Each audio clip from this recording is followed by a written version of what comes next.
Hello everyone, welcome to What If Deku Rose from the Streets to Become a Basketball Legend Movie 1. Before we start, please go support 𝐿𝐸𝐸2234V for writing that awesome fanfic.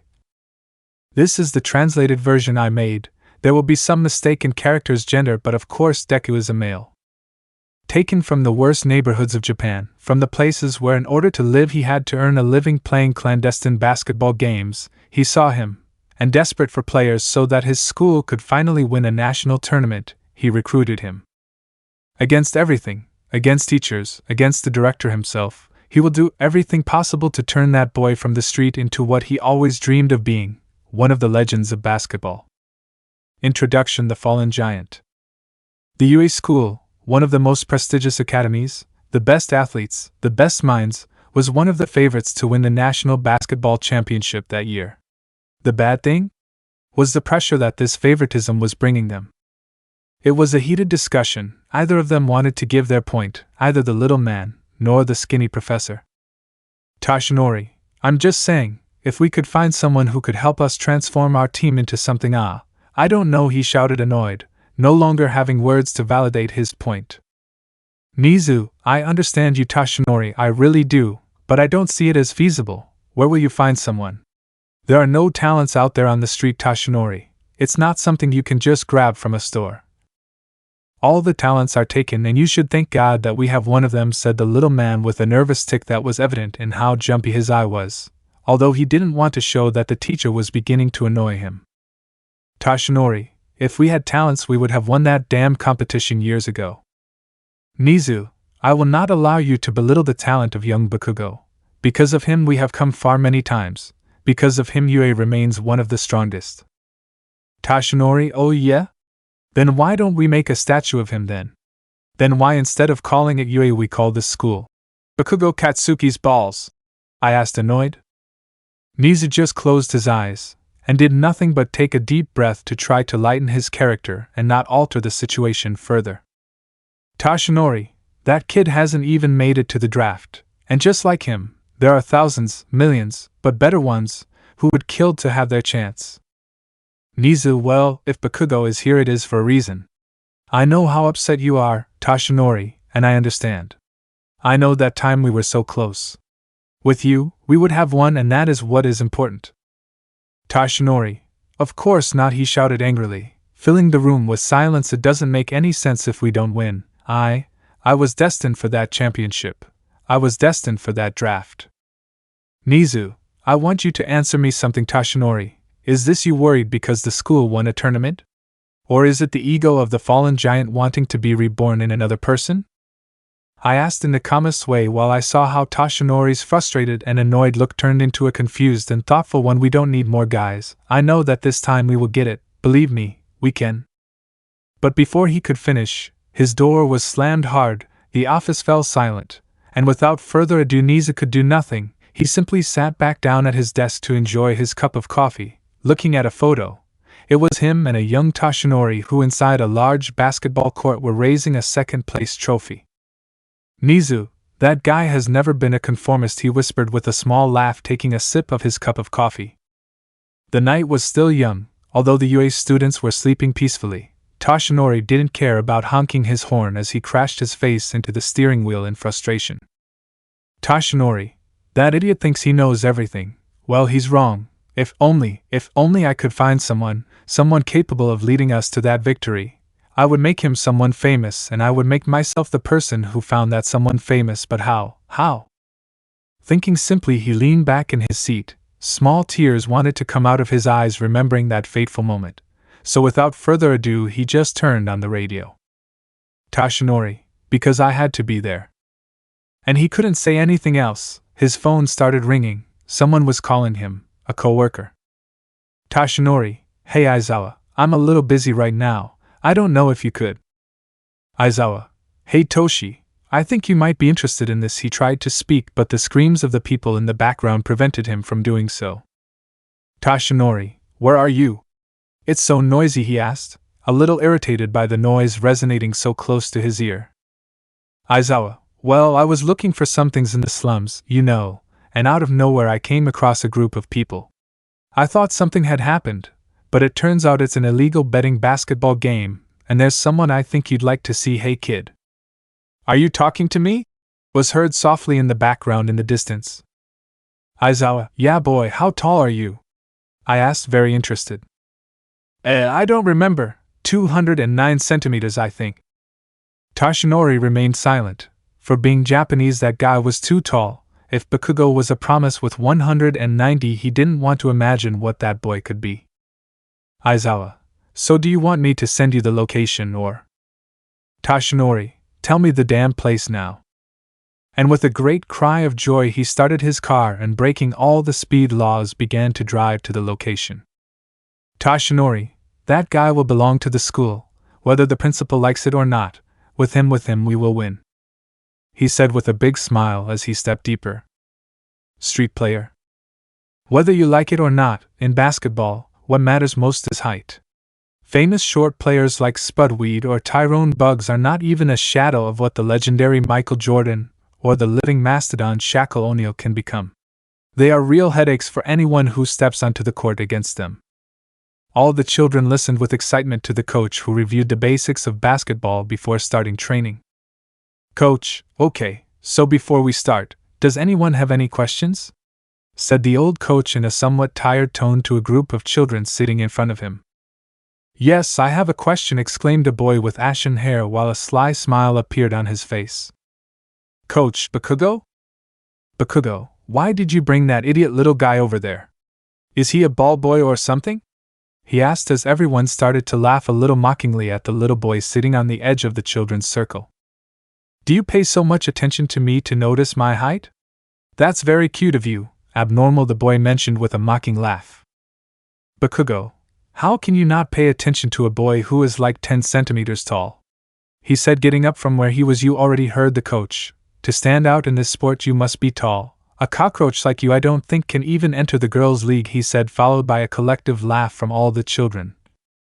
Even the coach laughed at the joke, which bothered the little green-haired boy. Better let us train and go somewhere else, swimming or I don't know, something where you can at least be useful, he said, turning around to start warming up his wrist. And since we're at it, why not?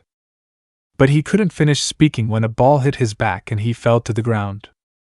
You and I, one by one to the basket, said the boy, annoyed, while Bakugo just laughed inside, seeing that his plan had worked.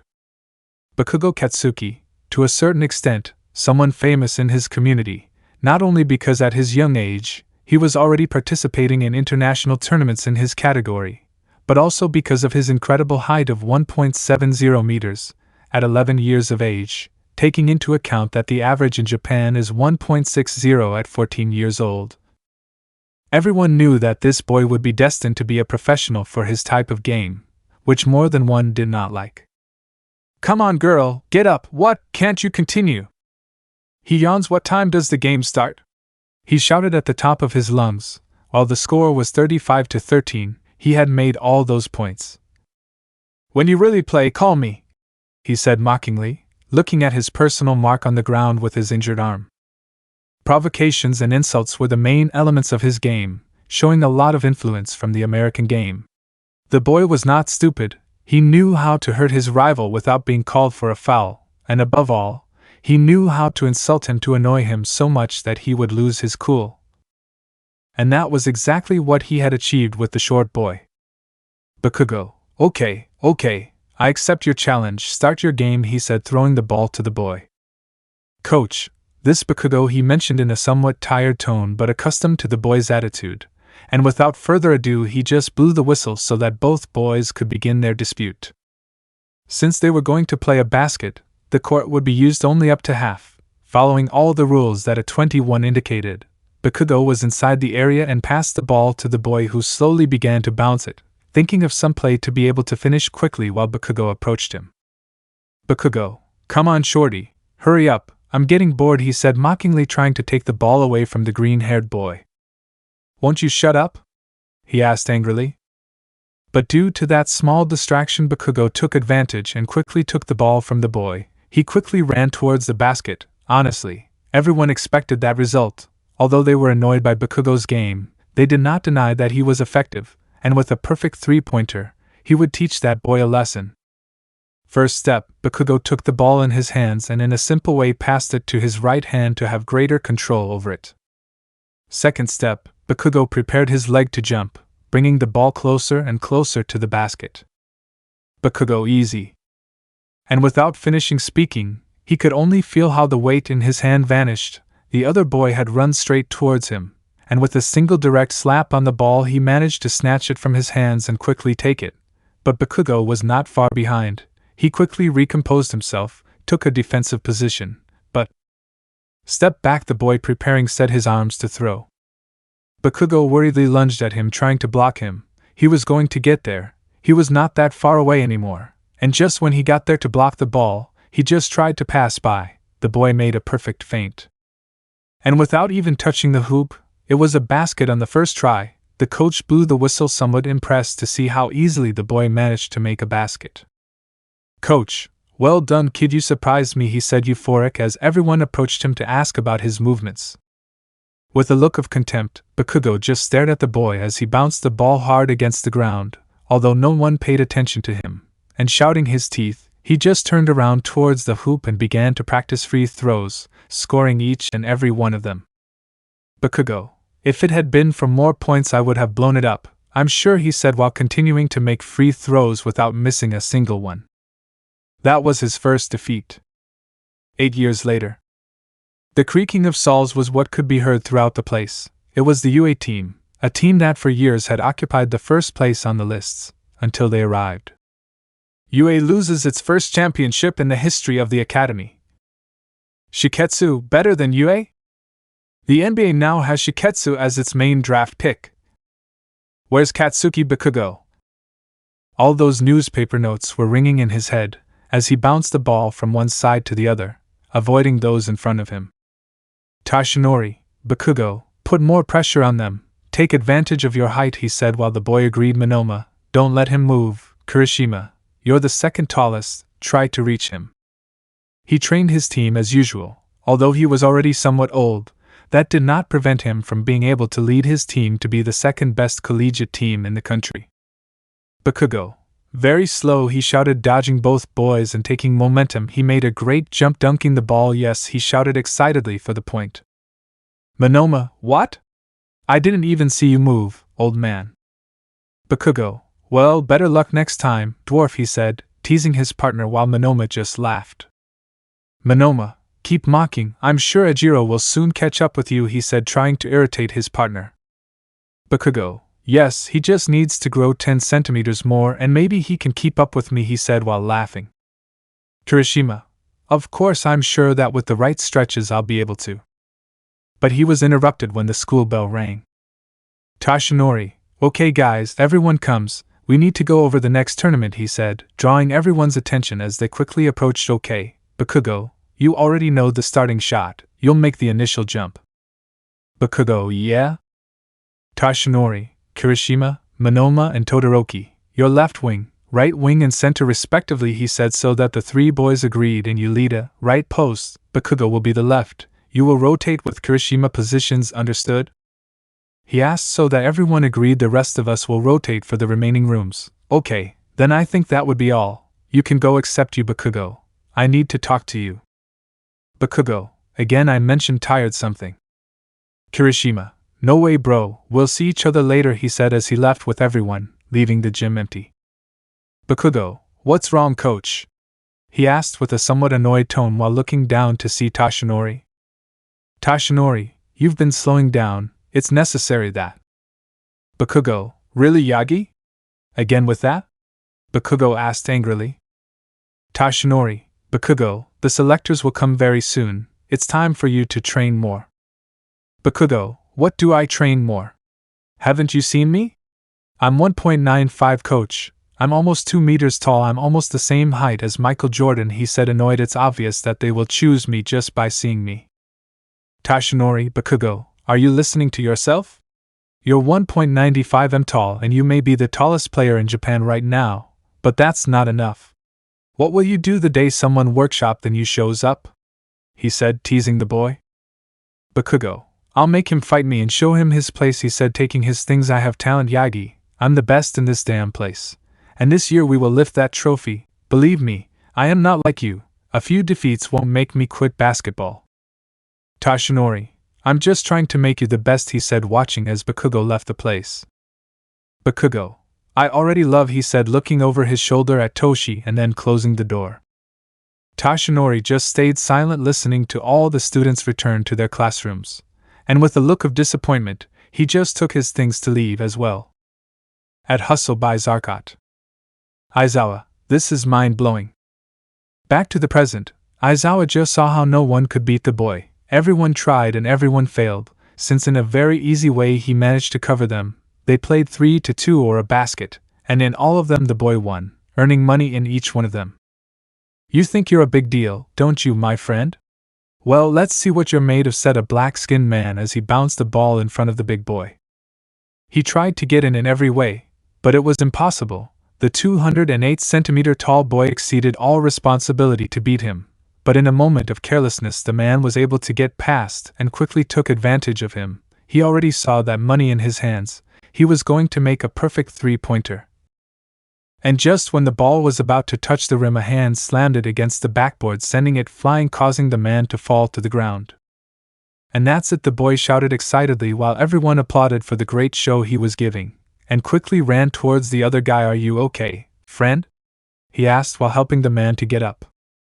Yeah, boy, everything's fine, he said, tired. Your height is impressive. Should we have another one? I have another 20, he said, showing bills. No, my friend, I'm sorry, I have to go, he said, taking his things to start walking while everyone whistled at him, showing their discontent with him leaving. Okay, I'll be back tomorrow. I hope everyone is ready to lose their money, as he walked away laughing.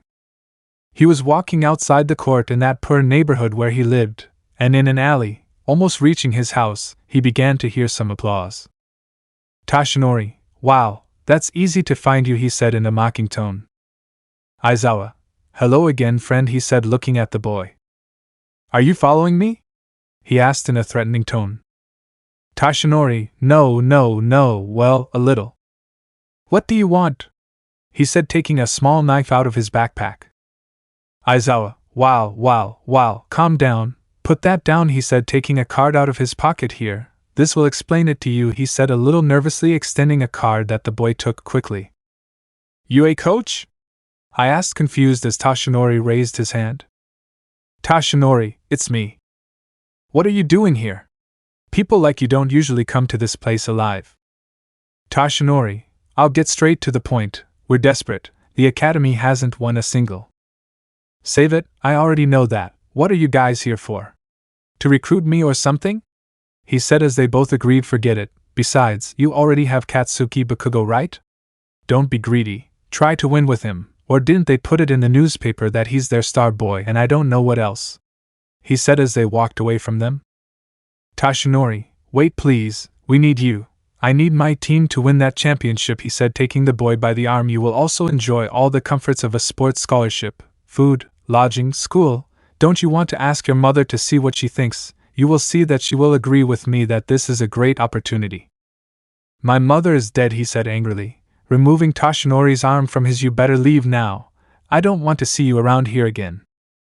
Aizawa, if you better go and return to the miserable life you have in this place. He said this so that the boy turned around and began to walk towards him.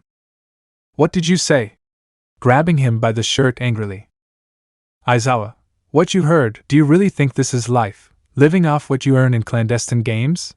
He said while Izuku with an annoyed look slowly released his grip. He knew he was right. We offer you the opportunity to enter the NBA radar. You just have to give us a championship and we will give you the world. So, what do you say? Extending his hand towards the boy. He just stayed silent for a while, thinking, looking at the subject's hand. Are there any pretty girls over there? Aizawa, how old are you? 19, he said, surprising them both. Toshinori, I bet they'll all melt for you, he said with a smile, looking at the boy. Okay, I don't accept, but I'll try, he said, filling both of them with emotion. Aizawa, that's enough for now. He's Toshinori, I'm Aizawa. What's your name? Still with his hand extended. Izuku Midoriya. I'm sorry, Aizawa-san. Toshinori, nice to meet you, Izuku Midoriya, he said, also squeezing the boy's hand. Izuku Midoriya. Nizu, wow, This is really mind-blowing. His neck hurt a little from having to do it so far up, and it was understandable. Director 𝐻𝐤, one of the most influential men of the decade and one of the most intelligent people in Japan, in so many years of life had never been seen anything similar. 𝐻𝐤, how tall is the young man? He asked in amazement as he returned to his desk. Izuku, 209 centimeters I think, he said, shrugging his shoulders. 𝐻𝐤, extremely surprised, just opened a drawer in his desk and taking out a meter he approached the young man again. 𝐻𝐤, would you mind if? He said, looking at the boy who shook his head and stood against the wall. Okay, Toshi, I have a ladder, get on it and hold this for me, he said so Toshinori would nod, getting on the boy's level thanks to the ladder. 𝐻𝐤 handed him the meter and Toshinori began to take it down. Izuku also helped, until it reached the hands of the tiny director. 𝐻𝐤, 211 centimeters. He said with that imperturbable smile that characterized him so much, while Aizawa, quite surprised, only sketched a slight smile. 𝐻𝐤, well, young man, you know that for safety I took the liberty of investigating you a little. I hope you don't mind, he said calmly, while Izuku just shrugged his shoulders, looking around surprised by the size of the facilities. Well, Izuku Midoriya, without a criminal record, without an advanced education, without credit cards or anything. You are almost like a ghost, he said between small smiles.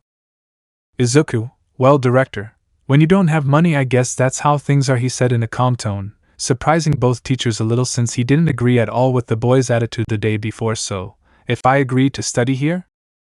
𝐻𝐤, not only that, we would give you housing, your student tuition and money for expenses that a boy of your age needs. And I forgot to mention that food is included, although for you, I think it will be a double ration, he said, so that both of them started laughing. Toshinori and Aizawa were silent. They did not say or mention anything. This coexistence between the two was very pleasant. They treated each other as if they had known each other for a long time, until 𝐻𝐤 cleared his throat a little, drawing the attention of the three. 𝐻𝐤, well then, if you accept, these would be the terms. Izuku took the paper that the director had given him and carefully began to read it. Izuku, I can't leave here at such a time. Go to all the training sessions. Yes, I already know this. I already know, he said while reading the contract, until he read a clause in small print. What? Will I be given $1,000 just for my personal expenses? He asked, almost in shock. Aizawa, oh yeah, I forgot to mention you. Here nobody enters the basketball team just because. Everyone enjoys sports scholarships, and each one receives a salary depending on their performance. The salary so far is Bakugo Katsuki's, who receives $4,000 a month just for playing, he said with a calm smile, leaving the green-haired boy in shock. Izuku, where do I mean? The green-haired boy asked excitedly, making those present sweat drop. 𝐻𝐤, Mr. Midoriya, if I give you this opportunity that honestly we don't give to anyone, it's a 1 in a million opportunity. Because the truth is, if this were that easy, any tall idiot could enter this academy, he said while Izuku nodded seriously. I trust that you will give us a championship. I trust you. Because they did it, he said, pointing to both teachers who were already arranging the documents for Izuku to sign. Izuku, I will give them the championship. I know you will do great things, Izuku. Please forgive me for not being able to be there to support you, but I promise to see you in every moment of your life, she said with a warm smile that only a mother could give him while caressing the hair of her son who was crying while holding her hand. Izuku, I promise to win, he said with a look so full of determination that it made 𝐻𝐤's skin crawl with excitement. 𝐻𝐤, well, I'm glad to hear that, he said with a slightly calmer smile as he watched Izuku sign the papers. You will belong to Class B, and these are your keys, he said as he extended a bunch of keys to Izuku's room. Izuku, what? In B? He asked, confused. I thought that all the selected ones from the academy were in Class A, which is the most, making his hand up, but he got a little irritated when he saw that nobody understood him, and Izuku making a small sigh. Let go, B is the one for the rejected ones, he said, so that Aizawa, taking the biggest jump he could, gave him a zap. What? I didn't tell a lie. Aizawa, well, let me remind you, Mr. Uneducated, that even the stupidest student in this school has a higher IQ than yours, he said, a little irritated. 𝐻𝐤, okay, everyone calm down please, he mentioned, giving a small applause. If we put you in Class B, Mr. Midoriya, it is because seeing your personality with the personality of young Bakugo. You are not going to get along very well, let's say, he said with a small nervous smile. Besides, I don't want the boy to believe that we are going to replace him with you, so don't take it so personally, okay? It's just to maintain a pleasant coexistence, he said, while Izuku understandingly agreed. Izuku, I mean, I'm in that shit because it would hurt the baby's feelings? He mentioned outrageously. Nizu just gave a big sigh. Nizu, take him away before I regret it, he said, so that Aizawa and Toshinori began to pull him out of the office. Izuku, this was not specified in the contract. You will hear from my lawyers. Aizawa, shut up, you don't even have anything to eat, he said, so that Izuku just lowered his head with an aura of sadness, and they both took him away. Toshinori just laughed at the situation while carrying the boy. For some reason he reminded him so much of himself in his best years, strong, charismatic and full of life. Toshinori, you're going to be the redemption of my life, he thought while continuing to carry the green-haired boy. Stop fighting, you two. We'll get there, he said, trying to separate Aizawa, who was holding Izuku by the neck without letting him get up from the ground. It will be difficult to adapt. The day was passing by and Izuku was simply walking around the academy getting to know the facilities. He walked from one side to the other without knowing where to go, until he saw a small building that stood out for having a large green garden around it. Izuku approached curiously to explore the place. The closer he got, he began to see a door, and realizing that no one saw him, his curiosity forced him to see what was on the other side. Izuku, what? Wow, so this is why it is elite, the boy mentioned with a somewhat nervous smile. The big basketball gym. Standard custom hoops made from the same material as the NBA's, a large mural with the school's logo, and a well-polished and waxed hardwood floor. Although it was a bit dark, the lights from the windows managed to illuminate enough. Izuku, so this is the team, he mentioned as he approached a small painting in the middle of the court hanging on one of the central walls. The painting showed the current male team with Katsuki Bakugo in the center as captain. Poor Bakugo. I think it's time for him to be second fiddle, he said to himself with a mocking smile. Insert the theme. Izuku picked up one of the balls from the floor and quickly began to bounce it. The ball's bounce made a hollow noise throughout the room, as it was the only one in the room. Izuku loved that sound. He started to pass it between his legs to warm up, and from one moment to the next he took a run and momentum, and taking the ball in his hand he took the first step of his entry, then the second, in which he jumped, and in one step without much effort he managed to touch the hoop, hanging on it for a while, and then letting himself fall. Izuku, well. His old boots squeaked all over the gym floor as he continued to play calmly. From his shooting and his rebounding, to his play, everything complemented each other in such an impressive way that watching Izuku train was a true visual delight. Izuku, let's try. Izuku took a small breath and quickly started running. Bouncing the ball, he took momentum from the other side of the court and headed towards the opposite hoop. He was going to try another shot, but this time, being in the three-point shooting area, he gave the great push to be able to jump, like that legendary jump by Michael Jordan that he tried to match. His pose, his strength, his rhythm and speed, everything was perfect when Izuku made that dunk, hanging from both arms on the rim, and then letting himself fall. Izuku, that's it, he shouted euphorically between laughs of satisfaction until he heard some applause, turning to look quickly to realize that it was Toshinori. Toshinori, alright kid, I don't know why I was so sure I'd find you here, and it seems I came at the best time. Izuku, yeah, you saw what I just did, right? Even I'm surprised at what I can do, he said with a big smile and a bit of pride.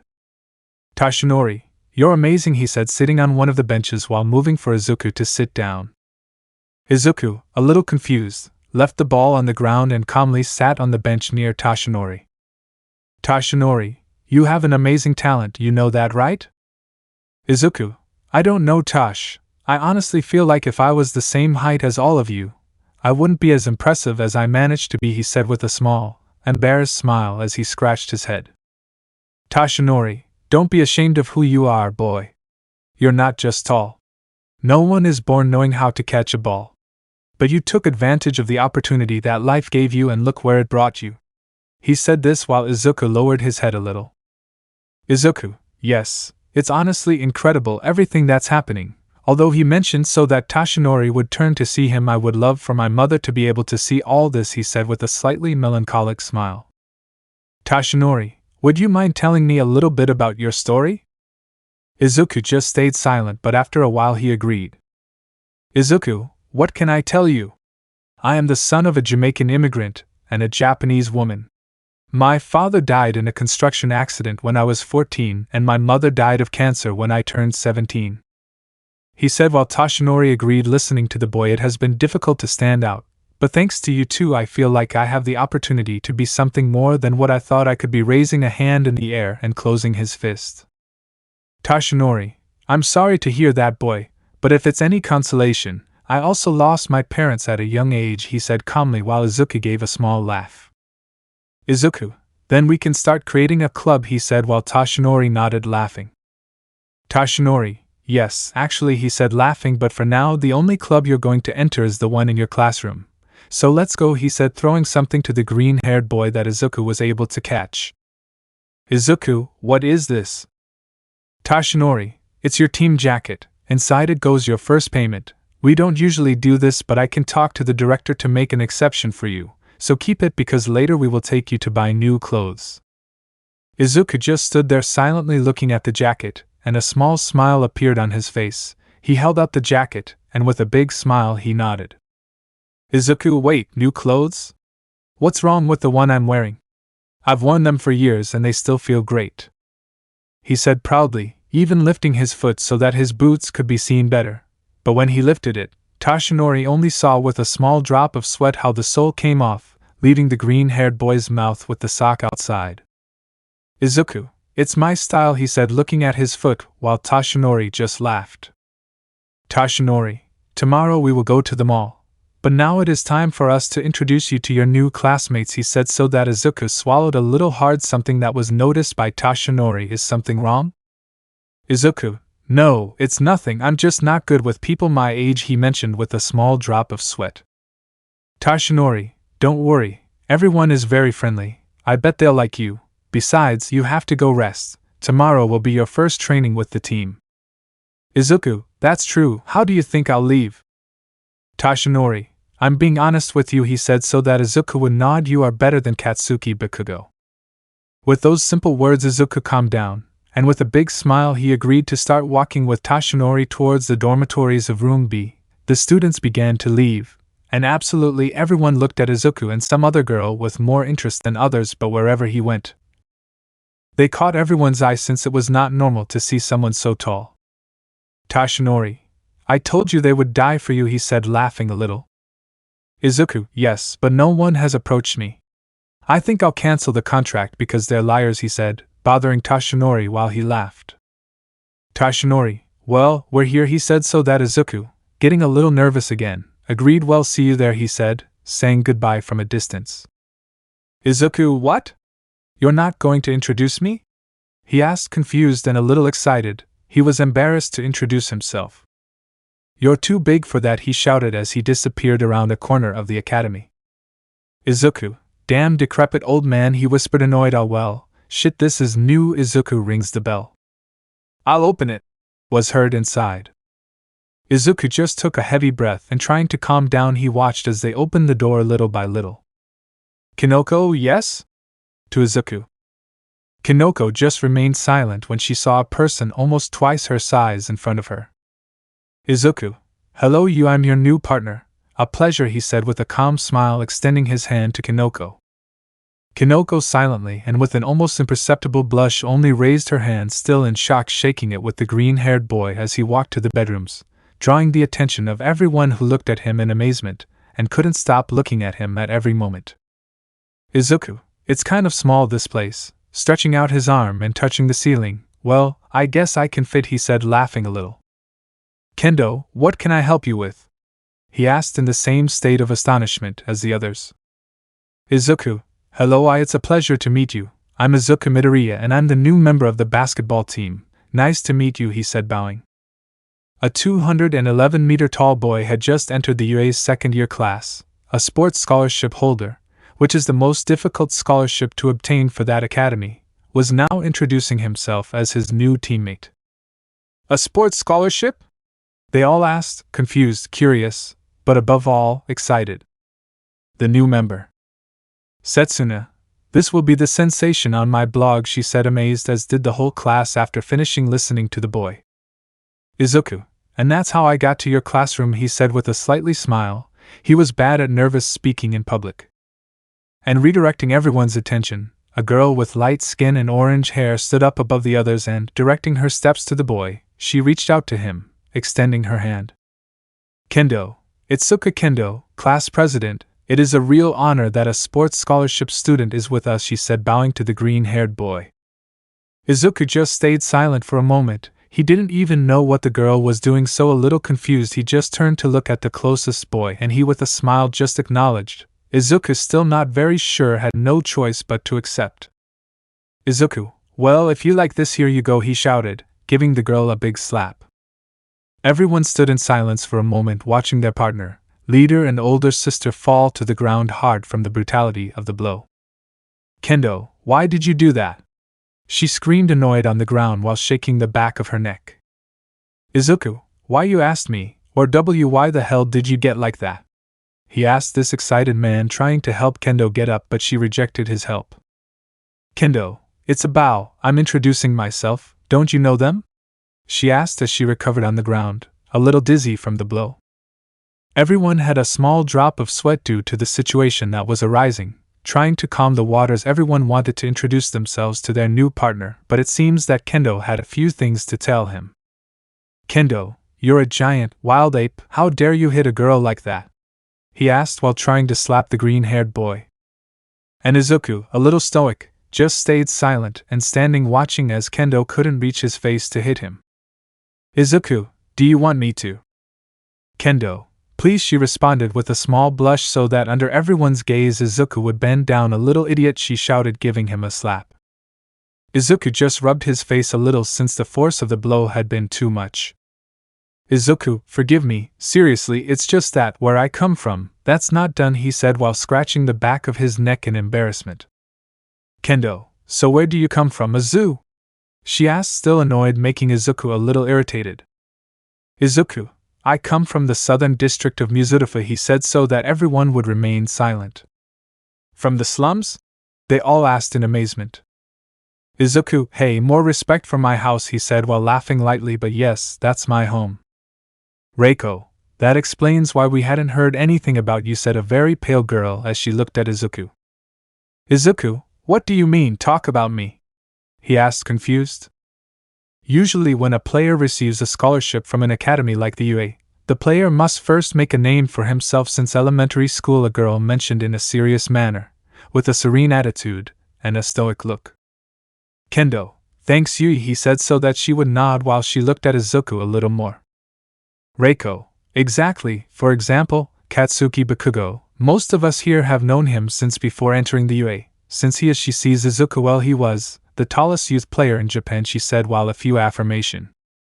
Kendo, even so, everyone turns to look at her. It's funny how nobody had found you until today, she said while several agreed with her. Izuku, it's something curious. I started to grow at 16, and I remember perfectly that at 15 I was 1.85 and out of nowhere, poof. Growth spurt, he said while pointing at himself. One day I just felt like everything was extremely smaller, and it turns out that I had grown more than 20 centimeters in less than 3 months, he said under the surprised gaze of everyone. Izuku finally apologized to Kendo, and she was calmer now, and even with a few laughs she forgave him. Tetsu, so shall we eat? He asked as everyone agreed, and Izuku, still a little nervous, agreed. They all sat at the table and calmly began to chat while their cooking companions carried out their activities. Yui, so Midoriya, how old are you? She asked stoically, looking directly at Izuku, who was a little nervous. Izuku, she's very pretty. I thought, looking away a little. I'm 19 years old, he said, which sentenced a deathly silence for the whole table. Are you our age? Was the question. Everyone shouted in unison. Izuku, with a small drop of sweat, just nodded as he felt an arm pass by his side, leaving something in front of him. Izuku, thank you, he said with a calm smile. Ibara, you're welcome. Nice to meet you, Midoriya. I'm Ibara Shiozaki, said a girl with green hair in a calm tone while Izuku nodded. And so the dinner went on. The impression on Izuku passed quickly, and now everyone was talking about everyday topics. Izuku was becoming more and more relaxed, and little by little he joined the conversations, realizing that he was very good at them. Everyone was laughing at his somewhat bad jokes. Dinner ended, and Izuku, as a gesture of gratitude for dinner, offered to wash the dishes, even though they did not want to bother him. His companions were very tired, so thanking them, they all began to go up, and Izuku alone entered the kitchen, calmly thinking that he would wash a few dishes. But Izuku, these bastards don't clean? He asked, already regretful, seeing the pile of dishes, probably days old. Yui, you shouldn't call us that, you know? She asked out of nowhere. Izuku, son of a, he said without finishing, jumping slightly and holding his chest. What's wrong with you? Ah, he shouted, annoyed, trying to calm down from the scare. Yui just stared at him for a moment, and gave a small mocking smile. Izuku, and on top of that you laugh, what do you want? He asked, a little irritated. Yui, nothing, I just came to help you, she said as she put on an apron and opened the sink to start washing dishes, followed by Izuku. Izuku, although he didn't want to admit it, appreciated her help. If he started washing all of that, he would fall asleep too late, and he wanted to make a good impression on his teacher on the first day of school, so they both just cleaned in silence. Izuku tried to come up with a topic of conversation, but the girl was extremely serious and quiet. He didn't even know what to say to him. Yui, thanks for thinking I'm pretty, she mentioned, making Izuku stay silent, while his cheeks blushed slightly. Izuku, how the hell did he know? Didn't I think about it? He thought nervously. Yui, you whisper too loud, and don't say rude things, I don't like them, she said, looking at Izuku. Izuku, I'm sorry, he said this so that the girl would nod. I didn't want to make you uncomfortable. Sorry if I said it out of the blue, he said while Yui shook her head. Yui, don't worry, I'm flattered to think that someone like you thinks I'm pretty, she said. Izuku, how can someone like me? Yui, you know, an extremely tall sports scholarship student who will probably be the new face of the academy, and then there's me, she mentioned this calmly while going back to washing dishes. I don't stand out in anything. I have a scholarship, but it's simply because I study hard to be here, she said with her usual stoic face. Izuku, well, I don't think it's something you should be proud of. The truth is that if it weren't for my height, I wouldn't have even been able to get close to this academy, he said, laughing a little, watching Yui puff out her chest a little, letting out a small snort of laughter. Yui, do you really think that? She said while Izuku agreed, finishing washing the last plate. Thanks. Izuku, no, thanks to you. I couldn't have finished without your help, he said while Yui shook her head, implying that she shouldn't worry. So Yui, no? He asked while the girl agreed. Yui, we are not a couple. Why do you call me by my name? She asked, confused. Izuku, shit, that's true, he said, putting his hands together. Sorry, I still haven't memorized that Japanese people always use their second name, he said while apologizing. Yui, Japanese? You're not from here? She asked, confused. Izuku, yes, but my father was a Jamaican immigrant, so I guess I got used to his way of being. My mother always scolded him for that, but his story of how he came to Japan was very funny, she mentioned as they both began to walk to their rooms. Yui, maybe you could tell me one day, she said as they climbed the stairs until they reached the division of hallways for the boys' and girls' dormitories. Izuku, maybe we could go out to tell you, he mentioned with a nervous smile. I'm asking her out. He thought very nervously. Yui, yes, you're asking me out, she mentioned this seriously while Izuku realized that he thought too loud again, but Izuku sees her. I would really like to go out and talk, just tell me when and I'll tell you. Izuku, tomorrow I have to go to the mall after training, he shouted, scaring Yui a little. I mean, maybe you want to come with me to buy some things. Yui just gave a slight smile as she agreed. Izuku, if you want we can talk tomorrow about the hours and I'll let you know when I get out of training, he said, but Yui in a friendly way put her hand on his chest. Yui, I'll go watch you train, of course, if you want, she said while Izuku nodded, and seeing the time he just turned around and started walking towards his bedroom. Izuku, yes, see you tomorrow, he said with a small blush while Yui calmly said goodbye from a distance. Yui entered her room, took off her uniform and put on pajamas to be more comfortable, sat on her bed and gave a slight smile. Yui, he's a very friendly boy, she said while writing on a small blackboard on her nightstand. Go watch Midoriya train.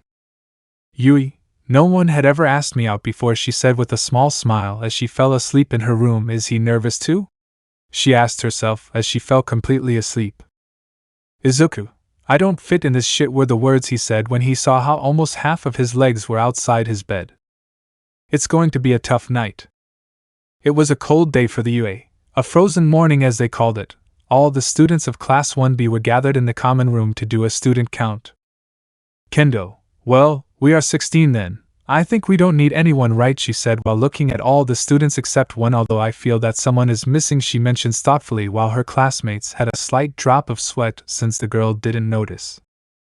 Always, Midoriya is missing, he said, so that Kendo, realizing this, only gave himself a small slap on the forehead under the laughter of some of his friends. Yoshida, I'll go get him, he said so everyone would nod and the boy would start to climb. Yoshida went up and reached Izuku's room, and right in front of the door he started knocking. Yoshida, Midoriya? Are you awake, Midoriya? He asked while knocking on the door without receiving any response from the boy. I spent 5 minutes waiting but nothing. The boy simply did not come out, so Yoshida, a little worried, opened the door. Yoshida, Midoriya, I'm coming in, and as he passed by he only saw that the boy's bed was made and the small television in the room was on. This one, a little sad to enter alone, turned off the television and began to search the room, although it was obvious that if he were there he would be noticed in that small room, so confirming that he was not alone he went back down. Yoshida, Midoriya is not here, he said so Kendo would nod. Kendo, well, I guess he got up and left early. It's time to go, guys. We can't wait any longer, he said, starting to walk. Yes, Madam President, they all said, some with less energy than others, but they began to follow her. Yui, what did you do to yourself, Midoriya? She asked, confused, looking everywhere trying to find the boy. Tashinori, come on boy, one more turn, you almost got it, he shouted, looking at Izuku. Izuku, with a tire tied to his waist, ran up the stairs of the main building of the UA. His body was soaked in sweat despite the cold. His legs could no longer support their own weight. Izuku, there, I'm here, he said excitedly, finishing climbing the last step. Tashinori, okay, now it's your turn to run to your bedroom, he said so that Izuku would nod and began to take off his tire, but Tashinori stopped him dead with that on. Izuku, what? He mentioned, exhausted. Tashinori, what are you waiting for? A kiss on the forehead. Now, he shouted as he began to follow Izuku in one of the academy's golf carts, while he ran with the tire tied to his waist. Izuku, this wasn't in the contract, he shouted, almost on the verge of fainting, while Tashinori just laughed following him. The day passed peacefully enough in one of the most prestigious academies in Japan, although Izuku's classmates were already sitting at lunch and a little worried, not knowing about their new member. Setsuna, what do you think has been done? I think they have already passed it on to A, she said, while some, although somewhat disappointed, agreed since they knew that the girl could be right. Reiko, who, Midoriya? She asked, so everyone agreed. Oh no, he went out to enter with the basketball team coach. Kendo, and why didn't you tell us that in the morning? The teacher scolded us for being late just for waiting for him, he said, looking at the gray-haired girl. Reiko, well, they didn't ask, she said, shrugging her shoulders, making everyone shed a slight drop of sweat. Setsuna, well, right now we are not interested in that. We have something more important to talk about, she said, drawing the girl's attention. Yui, what's wrong? She asked, confused. Setsuna, don't be a girl, she said, making Yui a little nervous since she knew what she was getting at. It turns out that our classmate here, she said, pointing at Yui, is going to see Midoriya train. What? They all said, surprised except Yui. Setsuna, and not only that, it turns out that after training both of them will go to the mall, she said, under the incredulous gaze of everyone and an almost imperceptible blush on her. Kinoko, wow, you two really don't waste time, hush, she said with a small mocking look towards the girl. Yui, it's not what you think. He just told me to go with him to buy some things at the mall, and so that we wouldn't go around in circles so much, I preferred to tell him that I would wait for him at training and then we would go, she said with her usual stoic look, while Setsuna clicked her tongue for not being able to make Yui nervous. Setsuna, girl, with all the love in the world, I hate you, she said, so that everyone started to laugh a little. Yui, no, I love you very much, she said, so that Setsuna, laughing a little, just hugged her by the shoulder. Setsuna, You know me too, everything I'm telling you is a joke, she said, laughing while Yui agreed in agreement. It was a very close group of friends.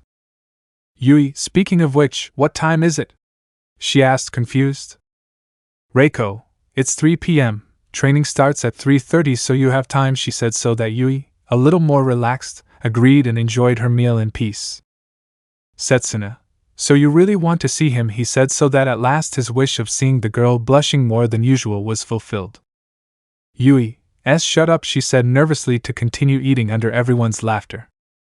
Yui finished eating her lunch and saying goodbye to her friends, she began to walk quickly towards the gym. When she arrived, she could hear screams in the distance, and somewhat worried she entered without attracting anyone's attention under the heated discussion. Tashinori, both of you please calm down, we don't want any trouble right now, he said, trying to separate Bakugo. Inasa, yes, you better calm your dog down, he said mockingly, making Bakugo even angry. Inasa Yorashi, a student at Shiketsu Academy, an academy which had arrived for a pre-tournament practice match. Bakugo, and why don't you shut up for a while, damn midget? He said, moving away from Tashinori and standing face to face with Inasa, who was a little shorter than Bakugo 1.90. Inasa, and why don't you stop disappointing your team and get out of here, you mess? He said, laughing. The others only saw the two of them. It was always the same with those two, the UA team with yellow training shirts and the Shiketsu team with red shirts. Both teams tried to separate their respective players. Inasa, I'm going to buck you up in the tournament, Bakugo, he said, giving the boy the middle finger. Bakugo, why? Are you bored of being a piece of shit by yourself? He said in a mocking tone. Inasa, yes you will be, he said, starting to walk aggressively towards Bakugo. Yui just watched everything in silence, sitting and unnoticed in one of the seats until she felt a light pat on her hair, and looking up she only saw how Izuku, without saying anything, just smiled at her, heading towards the conflict. Tashinori, no Bakugo, don't fall for his provocations, he said, annoyed, preparing to counterattack the blow that came to him. But both boys stopped, and everyone turned to see the young man who entered the scene. Inasa, shocked, just stood still and looked up to see the boy, wearing a yellow shirt. Inasa, what the? Izuku, better relax, my friend, whatever you want to prove is on the court, we are all good with our fists, he said, laughing a little, while Yui also laughed in the distance, watching everyone's reaction, although also surprised since the height difference between everyone and Izuku was more than noticeable.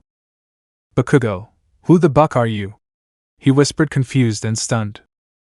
Tashinori, thanks kid, he said, so Izuku would nod. Well guys, I forgot to introduce you to your new partner. He is Izuku Midoriya and he will be accompanying us for future tournaments. Depending on his performance today will mean his place on the team.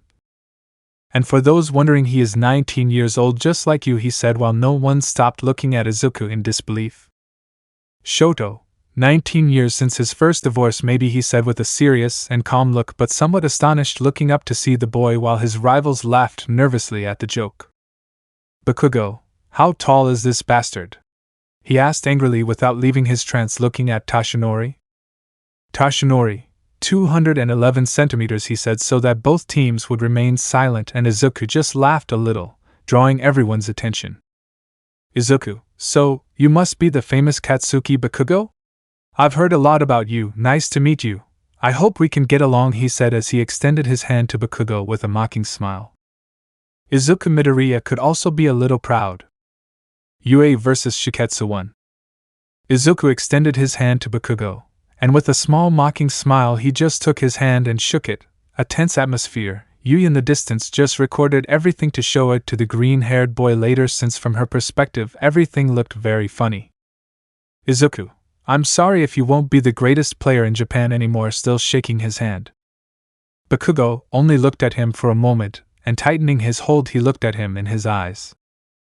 Bakugo, I'm going to buck you up, he said with a small smile as he released Izuku's hand, who only rubbed it a little because of the strong grip as he began to walk towards his companions.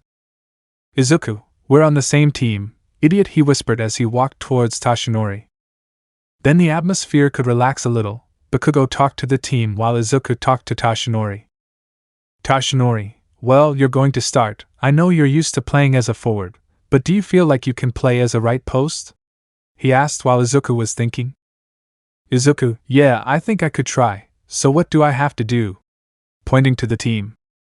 Toshinori just nodded and Izuku, clicking his tongue, started walking towards his team while Toshinori approached 𝐋𝐞𝐲𝐽𝐿's coach.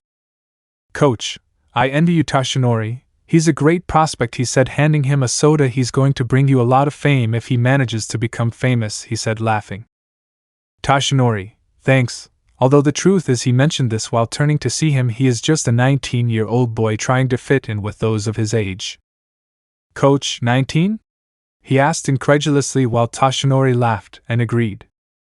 They both laughed a little. Even though their academies were the biggest rivals today, these two were very good friends, and with a nostalgic smile Toshinori was noticed watching Izuku, who was trying to start conversations with some of his classmates. Toshinori, I know it will be great. We will take care of it, he said, smiling, but well, I think it's time for us to start with what we came for, right? He asked as he stood up and extended his hand to his friend, who took it for support. Coach, yes, I think so. Good luck to your team, he said as he began to walk away from Toshinori, who nodded and headed towards his team. Toshinori, okay guys, today I only called up the 5 of you because I feel that today will be the day that we can finally win, and even though it is a practice match, I feel that with you I have achieved the perfect formation, he said while everyone nodded with a small smile. Well, then come here, he said, so that everyone would form a circle around him. This will be our formation. Shipowner. Katsuki Bakugo. 1.95. Toshinori, I know that with your skills and reflexes you will be able to score as many points as possible, and always remember to relax, don't let anything bother you, okay? He asked, throwing him a piece of gum that he took out of his pocket.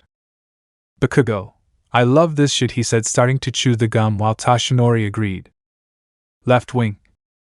Shoto Todoroki. 1.86.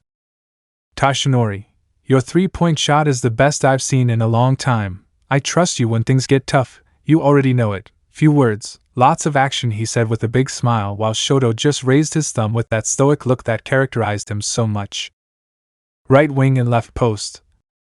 Nito Monoma. 1.85 and Ejiro Kirishima. 1.88. Toshinori, Monoma, I trust in your ability to persuade opponents with your sleight of hand and manage to pass the ball to our shooter or Bakugo. You are my best player when it comes to passing.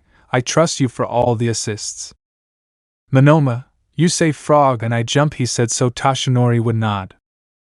Toshinori, that's the whole attitude, he mentioned, laughing, and then looked at Kirishima. And then you, my immovable red friend, your brother, you are the one in charge of making sure that none of he gets closer so he can whisper that none of these bastards can get in. Sorry for the bad word, but seriously, look at them, they are bastards, right? He mentioned while everyone agreed in small mocking laughs. Kirishima, it's for men, he shouted excitedly. Toshinori, and finally my star player. Right pose. Izuku Midoriya. 2.11. Toshinori, show me why you're here, boy, he said with a calm smile, while Izuku nodded a little nervously. Izuku, this will be the first match I don't have on the street. How much am I allowed to hurt someone? He asked, making everyone sweat a little. Toshinori, just not enough to make me stop playing, he said so that Izuku would nod. Okay, come here guys, he said, extending his hand, being followed by everyone. Who are we? 2. Toshinori, who are we? 2. Toshinori, let's go guys, he shouted as everyone began to take their positions. Forks, they all shouted in unison, taking their places. The 𝐋𝐞𝐲𝐽𝐿 silently just took their positions. The UA that Jin was empty with only one spectator. Its only 5 players had made them feel like what they were, the visitors, although one boy did not accept that. Inasa, your cheer is very nice. I hope the consolation one is just as good because you are going to lose, he shouted, standing in front of all of them, right in the middle of the field. Izuku with a mocking smile began to walk in the same way towards there, but a touch stopped his walk. Bakugo, leave this shit to me, you go back to your place, he said while moving forward. Izuku, and who the buck do you think you are to give me orders? He asked angrily while stopping Bakugo. Bakugo, you're captain, so go back to your bucking place and don't make me angry, he said, looking at Izuku with a very annoyed look. All of his companions shuddered a little. They knew that look on Bakugo's face and they knew that he was not happy at all, That look was the only one necessary for any rival or ally to succumb before Bakugo and his orders. Kirishima from Mito. Izuku, hey Black, what the buck? Who the buck do you think you are to talk to me like that? He asked, annoyed, giving Bakugo a little push. Bakugo, touch me again, son of a hitch. Izuku pushes him again, son of a hitch, he whispered as he approached Izuku. Kirishima, hey, okay, we're all partners, we're a team, right? Calm down, he said, getting in between the two of them, pulling Izuku towards him. I'm really sorry about Bakugo Midoriya's attitude, but he has his fights with that guy Shiketsu, so it's better not to get involved, okay? He said so that Izuku only turned to see Toshinori, who only nodded his head, causing Izuku to return to Kirishima. Bakugo, you're lucky your prince arrived, otherwise who knows what would have happened to the princess, he said mockingly towards a frowning Izuku. Izuku, lose it, asshole, and I'll make you jump, but this time, he said, annoyed and mockingly, grabbing his crotch, but Bakugo, mocking him, just stammered, pretending he didn't hear him, while he, annoyed, just stopped playing with the hoop. Izuku stretched a little, and out of the corner of his eye he began to look for Yui until he managed to spot her. Izuku, sorry, he said this without any noise. Yui just shook her head while with her hands in front of her she signaled the green-haired boy to calm down so that Izuku would nod. Izuku, this shit is going to be really hard, he whispered while waiting like everyone else for the game to start.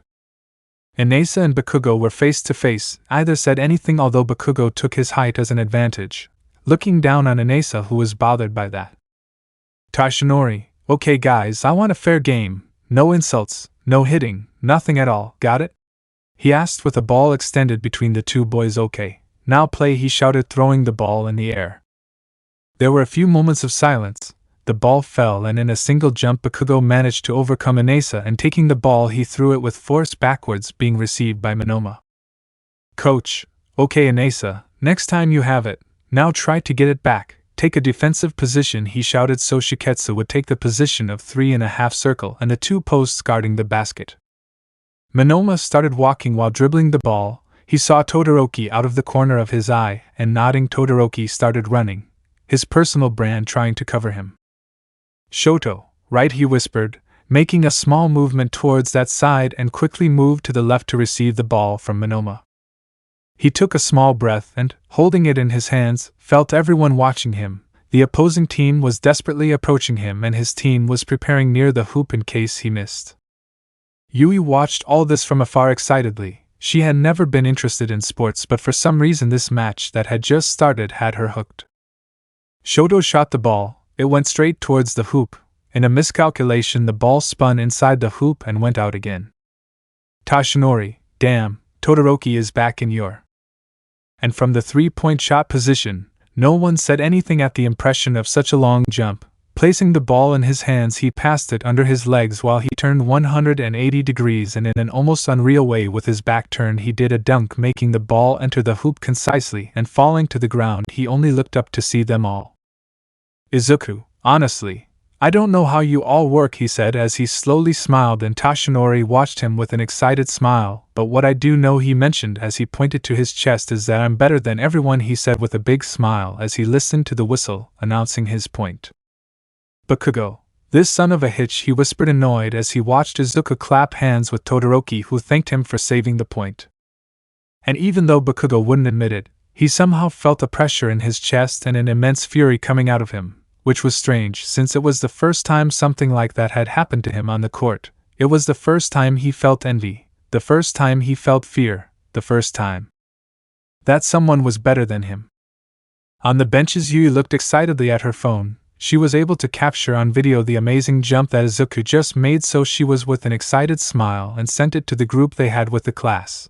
But she quickly turned to the court. She felt like someone was watching her. Izuku was waving his hands in the distance, asking him what he thought of the jump, and with a slight smile he just gave him a thumbs up. Yui, you were great, Midoriya, she said through clenched teeth but in a slow way so that Izuku could understand her. Izuku with a small blush just nodded and scratched his head, ran back to his position under a small giggle from Yui, who only watched the green-haired boy play. Yui, Midoriya is very cool. She wrote this in the group after sending the video to see that the first to respond was Setsuna with a sticker that made the brunette blush slightly. But she ignored it, and just blocked her phone and looked at the boy again. Kirishima. Bro, that was amazing, he said excitedly while raising his arms to give the green-haired boy a high five. Izuku, someone had to prove their place to that arrogant guy, right? He asked, smiling while Kirishima and Monoma agreed. Well, he said, getting everyone's attention. Let's score 100 more points, he shouted excitedly. Understood. Everyone shouted excitedly except Bakugo, who just clicked his tongue to get back to his position.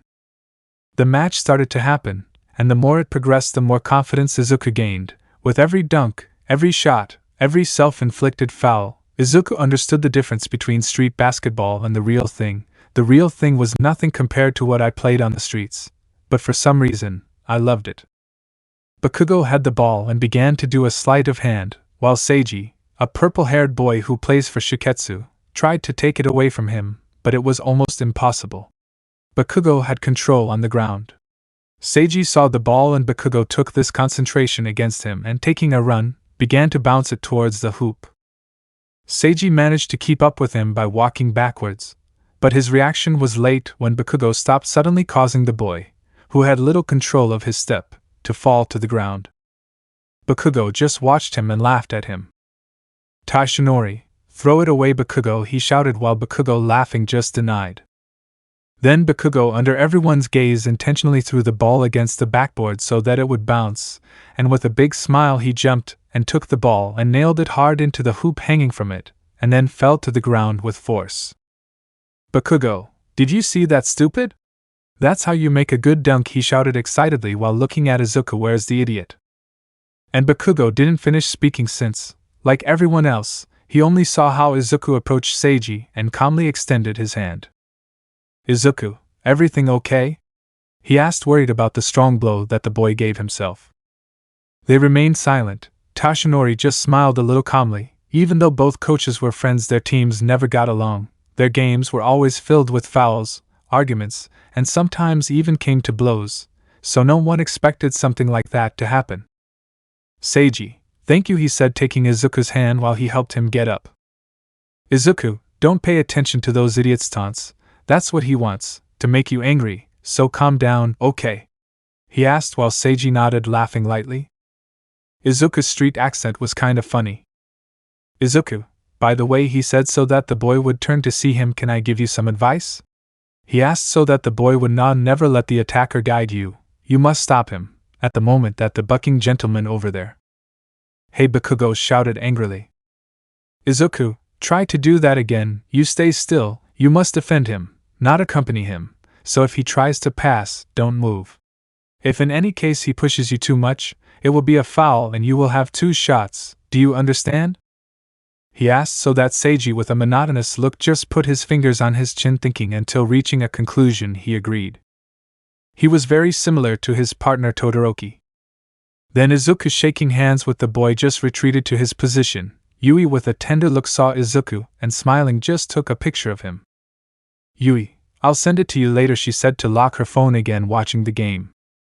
Time summarized. Now Izuku held the ball while Inasa tried to take it from him. Inasa moved his hand to the side of the boy's waist trying to reach the ball, but Izuku passed it between his legs, passing to the opposite side, but Inasa predicted this, and taking the ball managed to take it from him, but Izuku took it again in the instant, and continued playing and passing between Inasa's legs. He began to run with it, but he realized that 2 wings were looking towards him, so looking everywhere he saw him. Izuku, he took the ball, and to everyone's surprise he threw it with force towards the boy. Bakugo, are you serious? He asked as he received the pass that was going straight towards him. Bakugo was alone. There was no one covering him, and not even he had noticed, and Izuku, with a mocking smile, just saw him. And Bakugo, with the same smile, just shot the ball in a calm manner. He literally had no pressure whatsoever. Taishinori, really? He could have easily jumped on those 2 boys, so why? He had no answers for Izuku's actions, but like everyone else he remained silent when the latter approached Bakugo. Izuku, I really like this shit, he said while Bakugo laughed a little and just turned around to take his position again. Bakugo, nice pass. Izuku, good reception, he said while looking at Bakugo, who stood still. Bakugo, I'm going to buck you up. Don't forget, you and I are not friends, he said as that smile turned into a serious face. Izuku, and I don't expect us to be, but honestly, I want to win that shit, he said while Bakugo agreed. Bakugo, keep up those passes. It's the only thing you can do well here, he said while raising his arm. Izuku, and you keep crying. The truth is that the only reason I'm still here is that it makes me laugh a lot, he said while raising his arm in the same way. Then everyone returned to their positions. The scoring was more than obvious. Shiketsu 35. Made 50. Having Izuku on the team was a huge advantage, but not only that. All his life he was considered the best. Without needing to train more than he had to, he knew that anyone smaller than him would simply be a stone in his way. But Izuku Midoriya made him understand that he will not always be the best on the court. Bakugo, I'm going to score more points than you, motherbucker.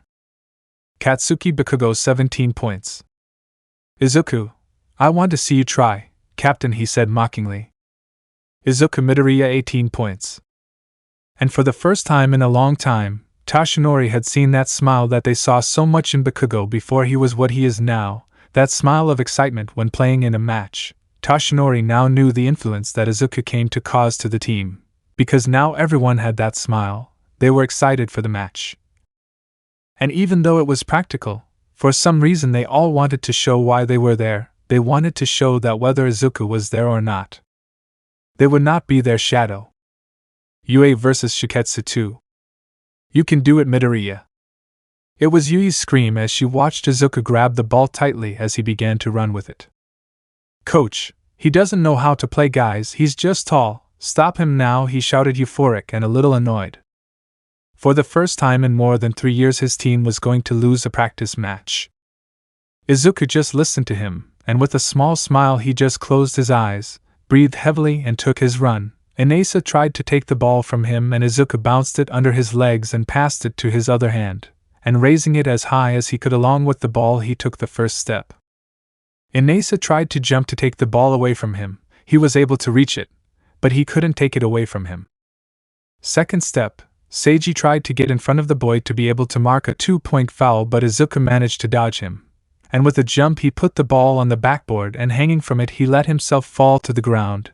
The loud rumble of the weight of the great player was heard throughout the court. Yui with her eyes open just saw him, and Izuku didn't care about anything other than seeing Shiketsu's coach, and when he saw him he couldn't contain his laughter, noticing him with a nervous look. Izuku. Toshinori just started laughing out loud while his friend watched him from afar, making a sign for him to shut up, which only increased the laughter of the UA coach. Bakugo, come back, Midoriya. Izuku. Yes, he shouted excitedly as he ran backwards watching Seiji take the ball, and for some reason Izuku was very interested in facing that guy. Seiji, although nervously, ran towards Izuku, and Izuku knew that it would be somewhat complicated given the boy's short stature. Izuku, well, let's see what you have, he whispered as he watched the boy approach. Seiji, tall or not, we're going to win this. Everyone fell silent. It was at a certain point easy for the boy to get under Izuku and run towards the hoop. Kirishima tried to stop him. But the boy did a 3-step with a turn and no one could stop him from making that point. I know that everyone sees it. I know that everyone underestimates me because of my height. I know that I'm shorter than any of you, but still, the coach saw something in me. He saw the spark that even I didn't see. Shiketsu's coach just looked at his boy with a small smile of pride. If there was one thing he knew, it was that when he gained confidence, nothing could stop him. Izuku, hey, I called the boy who turned him around. Good entry. Seiji, I know, he said with a smile facing Izuku.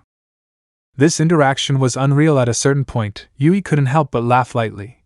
But on the team's side, the situation was different. Izuku saw the boy smiling, Shiketsu with pride, and the Yui were starting to get nervous, since they hadn't even seen him get to the other side of the hoop. Seiji, don't underestimate me, because in the end, I'll be the one in charge of making them lose in their own home, he said with a slightly mocking smile looking at Izuku. Izuku, I want to see you, dwarf, he said looking down with the same smile. Yui, 60 points. 45 points. They were getting closer and closer. Seiji is the secret agent of Shiketsu. Hey kid, how are you? he asked with a slight smile as he sat next to the boy who was preparing for his game. Izuku, hey hello Aizawa right? He asked confused while the man agreed. Aizawa, the same he said between small laughs. Hey, I heard that today is your first practice match, how do you feel? He asked confused. Izuku, a little nervous, to be honest I don't even know what the rules of basketball are, I just play and that's it. I really don't want to break the expectations they have on me, he said with a small nervous smile that hid his concern. Aizawa, kid, we know you're terrible, he said putting his hand on Izuku's shoulder. Izuku, no, thank you? He asked sarcastically while Aizawa laughed. Aizawa, what I mean is, look at you, you don't have to be nervous, it doesn't matter if you win or lose, we brought you because we saw that spark in you. We saw greatness in you and we want to exploit it as much as possible, said Aizawa as he got up from his seat. Izuku, but I can't do anything else but dunk, the truth is I never make any shots, he said laughing lightly. Aizawa, so? You're right, almost everyone on the team can and knows how to dunk, but boy, you're twice as good as all of them, so take advantage of that skill and use it to your advantage, so what if you can don't you shoot? Shaquille O'Neal made one three-pointer in his entire career and reached the top of basketball. You're incredible, boy, he said, extending his hand to the boy so that he could take it, getting up from the bench and standing next to him. Izuku, so what should I do? He asked excitedly. Aizawa, go play, and show everyone why we chose you, why you're here, and why you'll give us the championship, he said excitedly. So Izuku started running towards the court on the other side. Kid, he shouted. So Izuku turned around and ran to the other side. Izuku, about to leave the locker room, stopped at the door and saw Aizawa, who confusedly saw him. Izuku, thank you, he said with a small smile looking at the man. Aizawa, you're welcome, kid. Toshinori, thank you, he said while Aizawa extended his hand to get up and continue playing. Aizawa, now go play, he mentioned calmly so that Izuku would run back to the court. That kid is just like you, Toshinori. I just hope you don't screw up. I don't want the boy to find out that you are his last desperate attempt to be someone in the world of basketball. I don't think he'll like that very much, he said while lighting a cigarette and calmly starting to smoke. They were in trouble and that was more than obvious.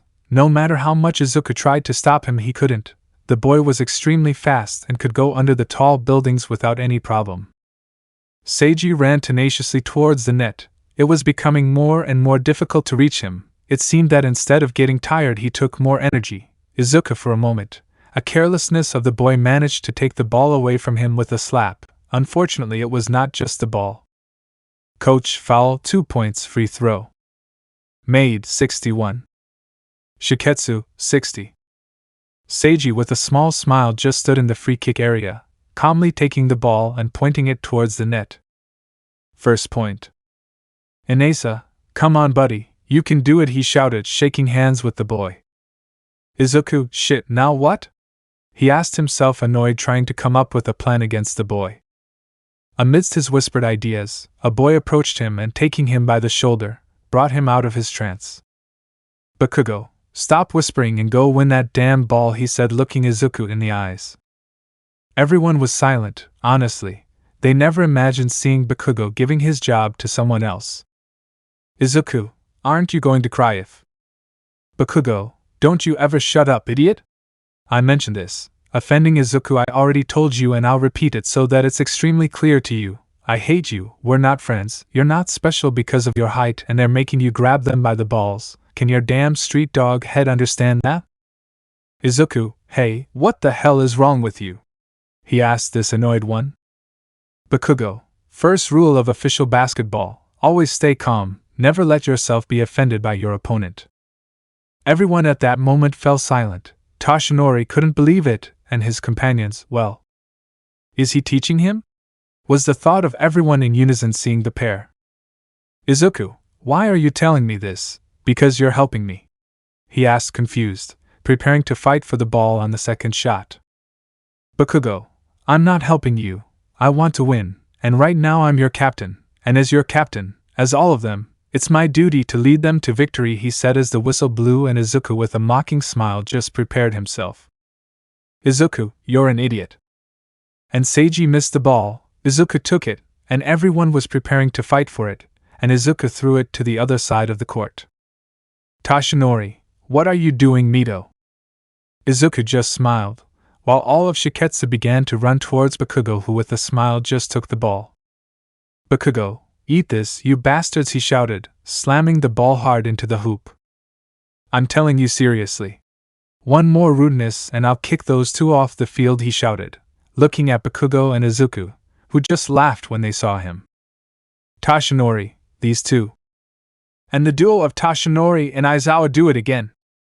Toshinori, Nizu was wrong, although in his own way, it seems that these two get along well, he said, watching as Bakugo made fun of Izuku, telling him that his dunk was better than his.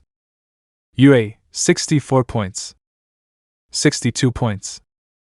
Toshinori, we're ahead, he thought with a big smile. There were only 10 minutes left in that heart-stopping match for Shiketsu's coach, but in desperation he did not let himself be overcome by his fear, and taking a deep breath, he called his team to a timeout, and Toshinori, seeing this, did the same. Toshinori, well guys, very well, I had hope in you and none of you disappointed me. I'm really proud of all of you, he said while everyone smiled. Tired Midoriya, really good work, you showed that you really deserve to be here. Izuku, I told you, besides a cute girl came to see me, I can't lose here, he said while Toshinori nodded with a smile. Toshinori, okay, get back on the court, he said so everyone would pay attention and return. Bakugo, he spoke so the boy would turn to see him. Sorry for what I said about you. I really admire you as a player. Bakugo, just don't make that idiot captain and everything's fine. He doesn't even know how to shoot a basket, he said mockingly so Toshinori would nod. In the end, Bakugo is not a bad person, he was just someone used to everyone idolizing him, to being the best wherever he went, but the moment that boy entered, he couldn't help but hate him, because in the miserable time he was there he managed to attract attention just because of his height, but in the end, Bakugo took him as part of his team and didn't exclude him. Coach, your boys are really impressive, he said with a smile next to Toshinori. Toshinori, yours are not far behind either, not at all, he said with the same smile. And Bakugo saved a ball that Izuku had tried to score as a shot in the free throw area, which he didn't even know how to do on the backboard. Bakugo, you're welcome, he said walking next to Izuku. Izuku, buck you, he whispered laughing to return to his place. Coach, although you don't think this ends here, he said with a slight smile to see Toshinori last plan guys. Fork, Shiketsu shouted, taking a completely different position. Izuku, and now what? He asked annoyed, he was already fed up with seeing so many strategies. The game summarized and Tomos took a defensive position, but it was the right one. Inasa took the ball and did not think twice and threw it against the hoop, scoring a three-pointer. Inasa, that's it, he shouted excitedly as he watched the scoreboard go up. UA, 67 points. 70 points. Monoma, shit, they got the upper hand again, he whispered angrily so Kirishima would nod.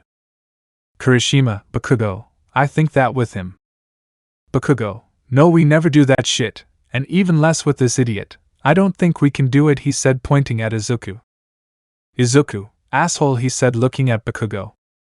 Kirishima, Bakugo, we only have 2 minutes left, we can try, he said looking at Izuku Midoriya. The match started again, and Kirishima quickly took the ball and started running with it.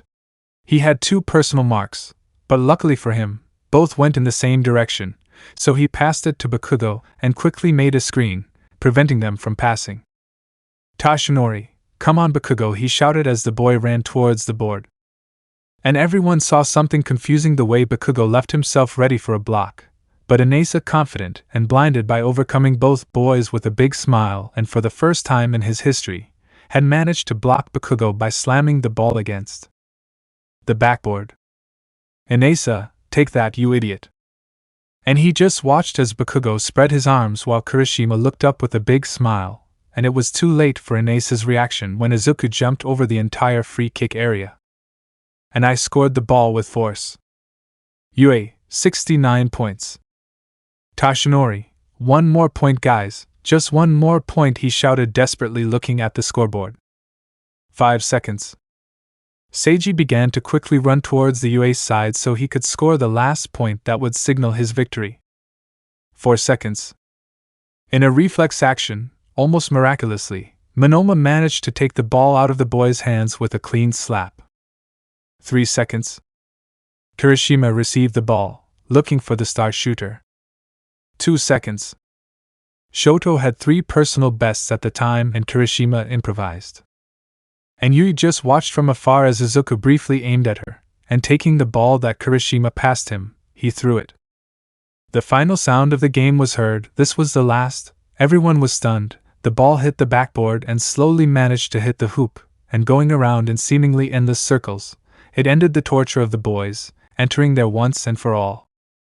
Izuku just fell to his knees on the ground laughing excitedly and nervously while Yui with a more than noticeable blush just applauded him.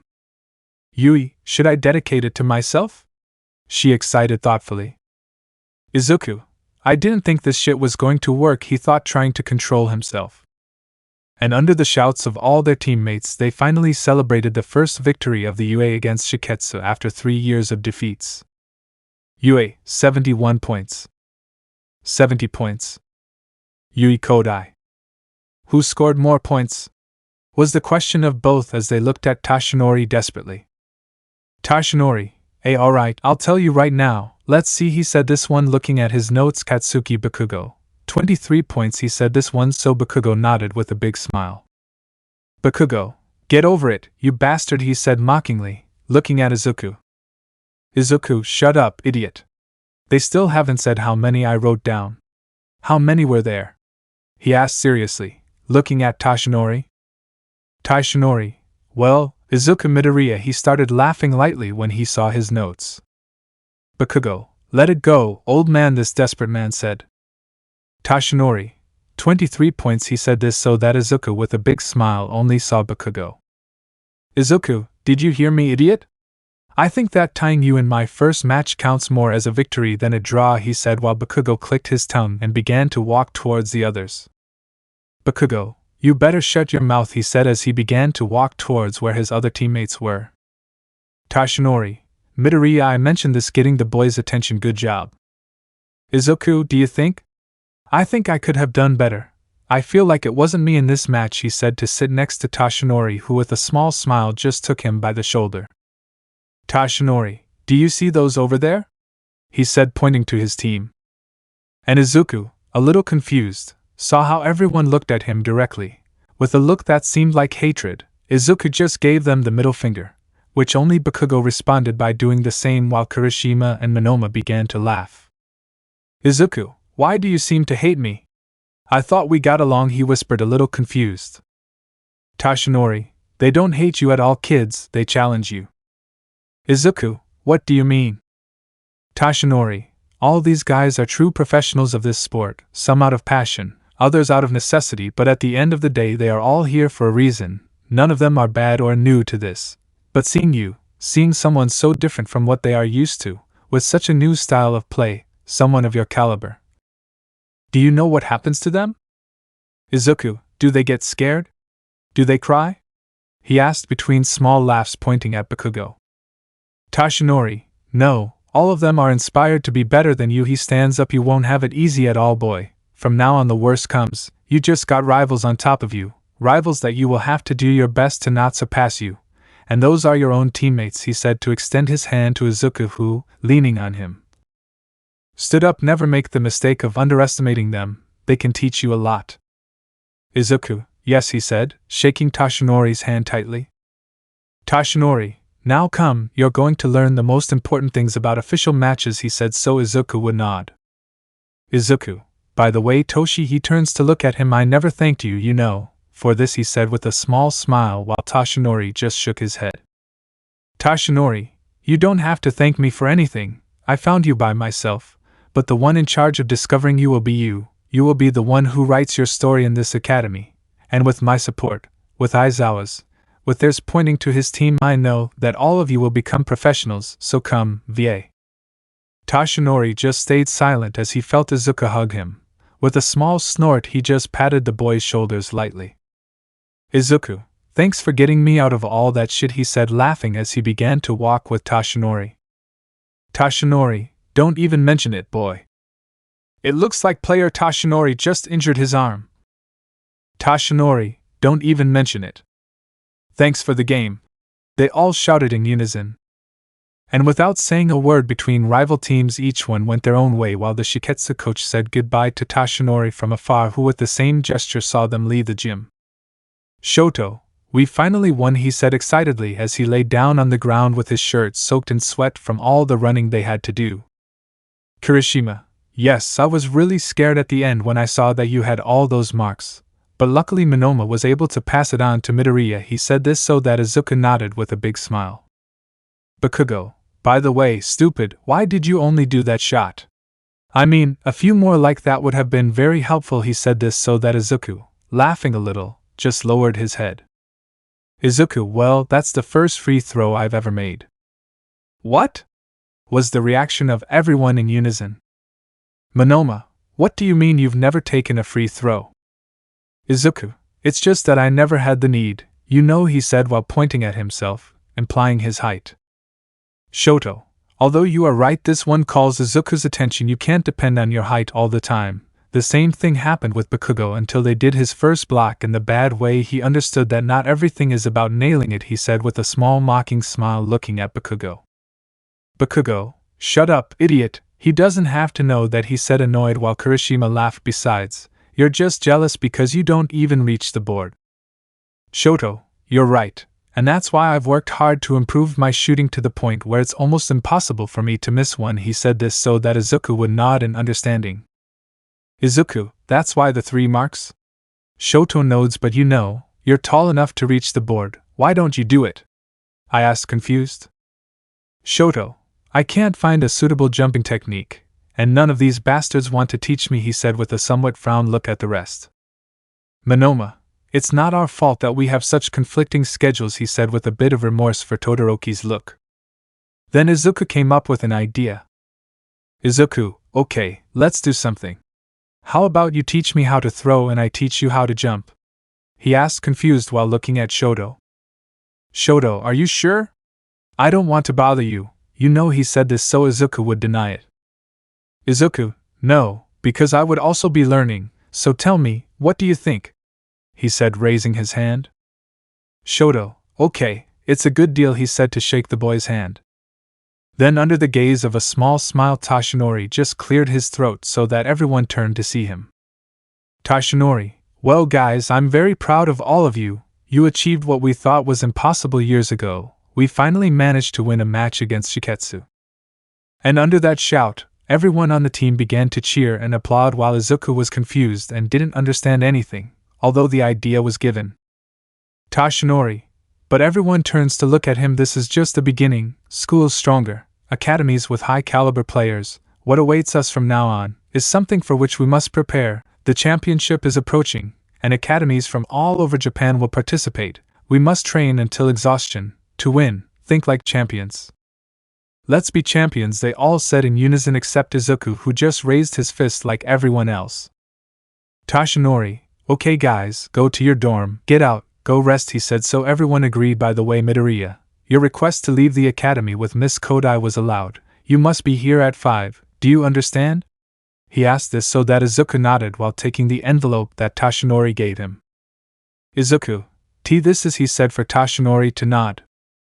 Tashinori, don't waste it too, it's already gone, he said watching as Izuku ran towards Yui, who was already waiting for him. These guys, I'm sure they can handle what's coming, and if we manage to win this championship, if I manage to make Midoriya the focus of attention, they'll take me into account again to recruit stars.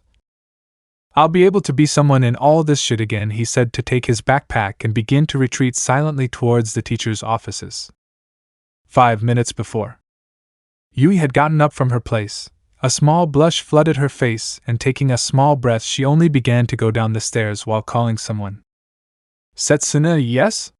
She asked. Yui, he just dedicated a point to me. Setsuna, what? Yui, yes, but don't tell. Setsuna, girls, listen up. Yui, did you really join them all in the call? She asked, embarrassed by the situation. Kanoko, hi, what's up? Yui, and nothing's wrong girls, really, it's just that. Setsuna, Midoriya just dedicated a point to Yui. He said this so that Yui would have to move the phone away from her ear when she heard everyone's squeal. Yui. I feel like they're more excited than me, she thought with a small drop of sweat as she approached the phone again. Reiko, girl, you have it in your palm. She said this so that Yui, a little confused, asked.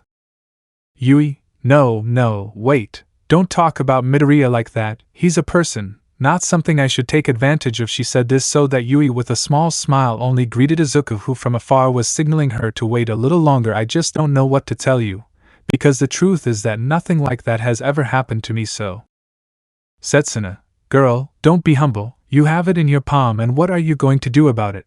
We all heard at the table when he said that you were very pretty, so there's no other way, it's what you get. She said this so that Yui with a small blush just sighed. Yui, but it's just that.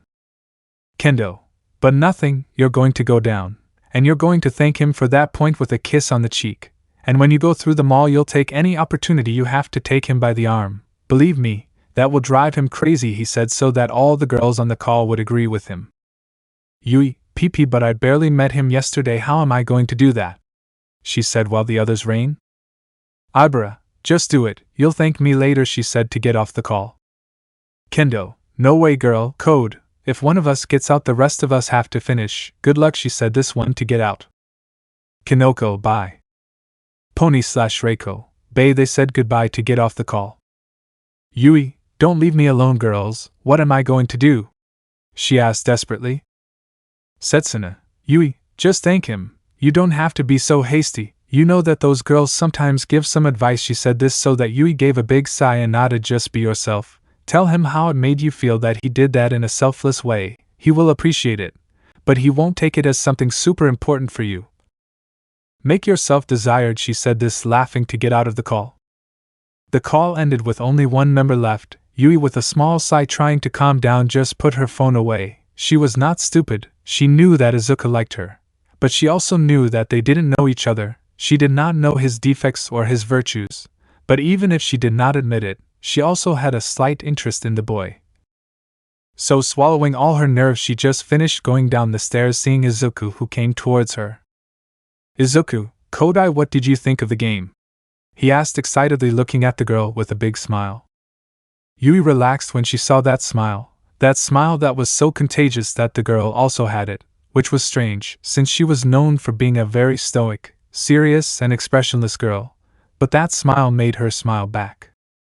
Yui, you were great, she said with a calm smile, so that Izuku with a small blush just nodded, turning to look away, earning a few small giggles from Yui. Well, where are we going then? Izuku, oh yeah, I have to go buy some new shoes, and some clothes, because honestly, I look like a vagabond with these boots, he said to show his changed shoes since the ones he used to play were Toshinori's. Seeing the boots, Yui couldn't help but laugh, as the soles literally had all of them coming off. Yui tried not to laugh at the green-haired boy's misfortune, but seeing how he moved his foot to make it seem like the shoe was talking, she couldn't help it. Izuku watched a little excited as he managed to make the girl laugh, and finishing playing with his shoe, he just put the small envelope in Yui's backpack, which she had extended to him so he could keep his things since he didn't carry one.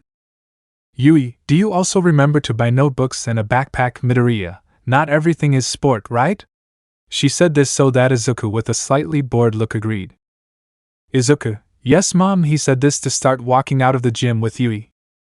Leaving the academy was easy, taking the train to get to the nearest shopping center and just walking around there. Izuku was not stupid, he knew that he caught everyone's attention, some even took pictures of them since it was something incredible to see, and even some girls murmured as they passed.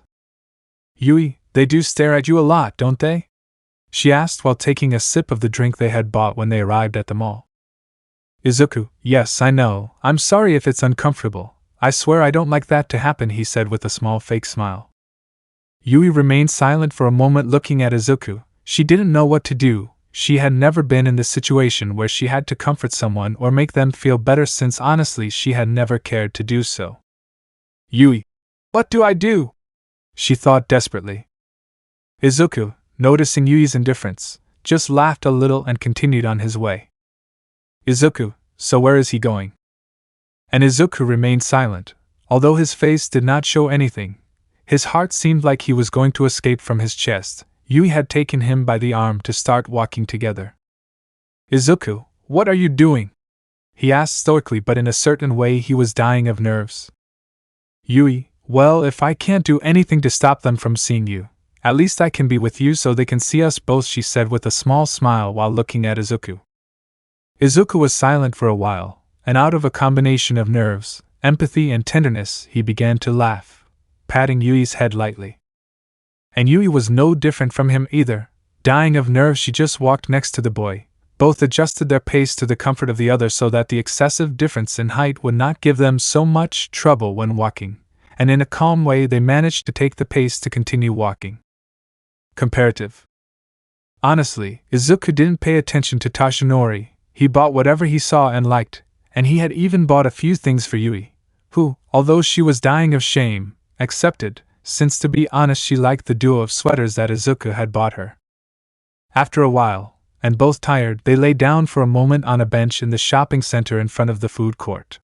Yui with a small smile just took the sweaters out of the bag to start looking at them better. "Yui, you didn't have to buy it, you know." "Izuku, believe me, I know what it feels like to want something so much and not have the money to buy it. Honestly, I saw your face when you saw those sweaters, so why not?" he said with a small smile so that Yui would read on his shoulder. "Yui, why are you like this?" she asked, confusing the boy. "Izuku, like what?" he asked. "Yui, I mean, look at you, you literally have a secure future, the academy will pay you even to breathe, but for some reason, you are very calm, you are not conceited, you are not boastful, you are not annoying, you are a good person," she said with a small smile so that Izuku scratched his neck a little and just laughed. "Izuku, my father works in construction. He and my mother met when my father was fleeing from Jamaica for a better life. The truth is, racism was a lot in the United States. He couldn't have stood it, so he came straight to Japan as soon as he got a passport that they accepted here, and that's where he met my mother and Taran. He says that my father had to swim more than 4 kilometers to escape from some Iraqis who wanted to behead him. He was a man who had a lot of things happen to him," he said, laughing between laughs so that Yui also began to laugh. "Yui, really?" she asked, laughing so Izuku would nod. "I don't believe you. I should hear that from him." Yui didn't know what she said until she thought about it. She fell silent. That had been a very direct statement to meet her parents. "Yui, he's going to think I'm desperate," she thought, scared, but all those worries went away when she saw the boy's smile, looking at the ground. "Sorry, I said something I didn't." "Izuku, no, don't worry, it's just that, well, you know, luck wasn't on my side when it came to my parents," he said so that Izuku took out his wallet to show that they had a photo of both of his parents attached to a small cross. "Yui, oh Midoriya, I really..." "Izuku, hey, I'll stop you there, don't feel sorry for me, that happened a long time ago, and the truth is, if you feel sorry for me it would bother me a little. Better why not, to apologize, invite me to one of those drinks with boba. I have a tremendous craving for them," he said with a big smile, getting up from the bench. Yui just stayed silent, and with a small smile she just nodded. "Yui, there are 2 of us now," she said, also getting up from the bench. And the moment Yui got up from the bench she felt like someone accidentally pushed her. Izuku, seeing this, grabbed quickly Yui so she wouldn't fall to the ground. "Yui, thank you," she said with a small blush while Izuku nodded and just picked her up. "What the buck, are you blind or what?" he asked, this annoying looking at Yui. "Izuku, hey you bucking dog, what the buck did you just say?" he asked, facing the boy. "You, what the buck, did you come out of a Chinese torture machine, or why are you so uptight, you idiot?" he said to continue his way, passing by Izuku. "Izuku, what did you say, stupid?" he asked, confused, taking out his knife. "Yui, Midoriya, why are you carrying a knife?" she asked, scared, looking at the boy. "Hey, wait, everyone calm down," said a somewhat agitated boy arriving at the discussion. "What do you want now, Kuriko?" he asked, annoyed, seeing a short boy. "Kuriko, don't get into any more trouble, Kagami, we're really sorry. Can you put that down?" he said, a little scared, looking at Izuku, who still had his knife in his hand. "Izuku, tell that dog to apologize and everything will be fixed," he said, this annoying. "Kagami, sorry for what, asshole?" It was your girlfriend's fault for getting in the way, he said, annoyed, and began to walk away. Kuriko, I'm really sorry. Please don't make a bigger problem out of this, he said as he started running to catch up with the boy. Izuku, son of a hitch, he whispered angrily, looking at Yui. Are you okay? Yui, yes, I'm fine, thank you, but why a knife? She asked, still scared, seeing the huge dagger. Izuku, hey, no matter how tall you are, you never know, he said while putting away his knife, drawing a small drop of sweat from Yui. Yui just gave a big sigh, and taking her things she took Izuku's arm again. Yui, you know what? It was a very emotional day. Let's go get those drinks and come back, okay? It's almost 5 o'clock. She said this so that a slightly calmer Izuku would nod. They went for their drinks and continued walking. Just like on the way there, the return was calm, each one telling their own stories and Yui instructing the boy a little on how he should treat his teacher. They arrived at the academy. Izuku and Yui walked to their bedrooms, and entering them they found everyone beginning. Tetsu, they're here, how did it go? He asked, looking at both boys. Izuku, we did well, but honestly, I'm going to go to sleep. Today's game was very tiring and I got up early today. If you need me, don't look for me, he said as he went up the stairs, making everyone shed a small drop of sweat. Notification. Yui took out her cell phone, and when she saw a message from the green-haired boy she just smiled. Izuku, sorry if I left like that, but I understand if you have some kind of reputation to take care of as the serious girl or whatever. I had a great time with you today, but seriously, I'm going to sleep now. I am very tired. Take care of some things I left in your backpack, and along the way, you laugh very nicely, haha. And with a small blush and a very slight smile, Yui just put away her cell phone, and she already knew what was coming. Yui suddenly stopped them. Setsuna, so? Yui, tomorrow, I also need to go to sleep. Honestly, the train makes me very dizzy, she said with that stoic look she always has, making everyone shed a small drop of sweat. Kinoko, do you think things went wrong for her? She asked, confused by her partner's attitude. Setsuna, didn't you see his face? He was very happy, but well, it's almost imperceptible to see, so what do I say? What's for dinner, Tetsu? She said so that all the classmates began to gather. And in her room, in her underwear despite the cold, Yui only took her things out of her backpack as she was looking for something comfortable to sleep in. But among that she could notice one of the boys' shirts, specifically the one he was wearing before putting on his uniform to play. Yui, with a slight blush and a lost look, just put it on. It was extremely big on her to the point that it reached her knees. It looked like a dress. Yui just laughed lightly, put on some music and turned off all her lights. Yui, oh Midoriya, why are you like this? She said with a small blush as she fell deeply asleep. Meanwhile with Izuku, he was with his eyes wide open, thinking about what he could do, and in his desperation he gave a big gasp to clear his mind. Izuku, I don't fit in this shit, this one shouted angrily. Challenges ahead. She woke up calmly in her room. It was the weekend, so she could finally get the rest she needed. She didn't have to wake up worrying about homework, with the rush of classes, just her and the cold of the morning. He stared at nothing for a moment, and regaining consciousness he put on his slippers and still with tired eyes he went to the bathroom. He looked at himself in the mirror and laughed a little at the face he had. He wet his face, and brushed his hair a little.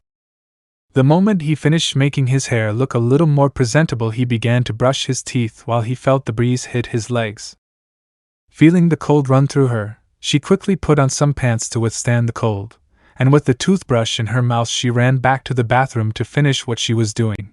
When she finished she just smiled slightly to see how her teeth were. Yui. Well, it was the only tired whisper she gave to turn off the lights in her bathroom and be able to go down to the common room where there were probably several classmates waiting for her to eat. Yui left her room, and walking stopped at the edge of the stairs. She took a small breath since she knew that her companions would bombard her with questions, but before going down, she could hear some small screams through the window, and a little curious she looked out.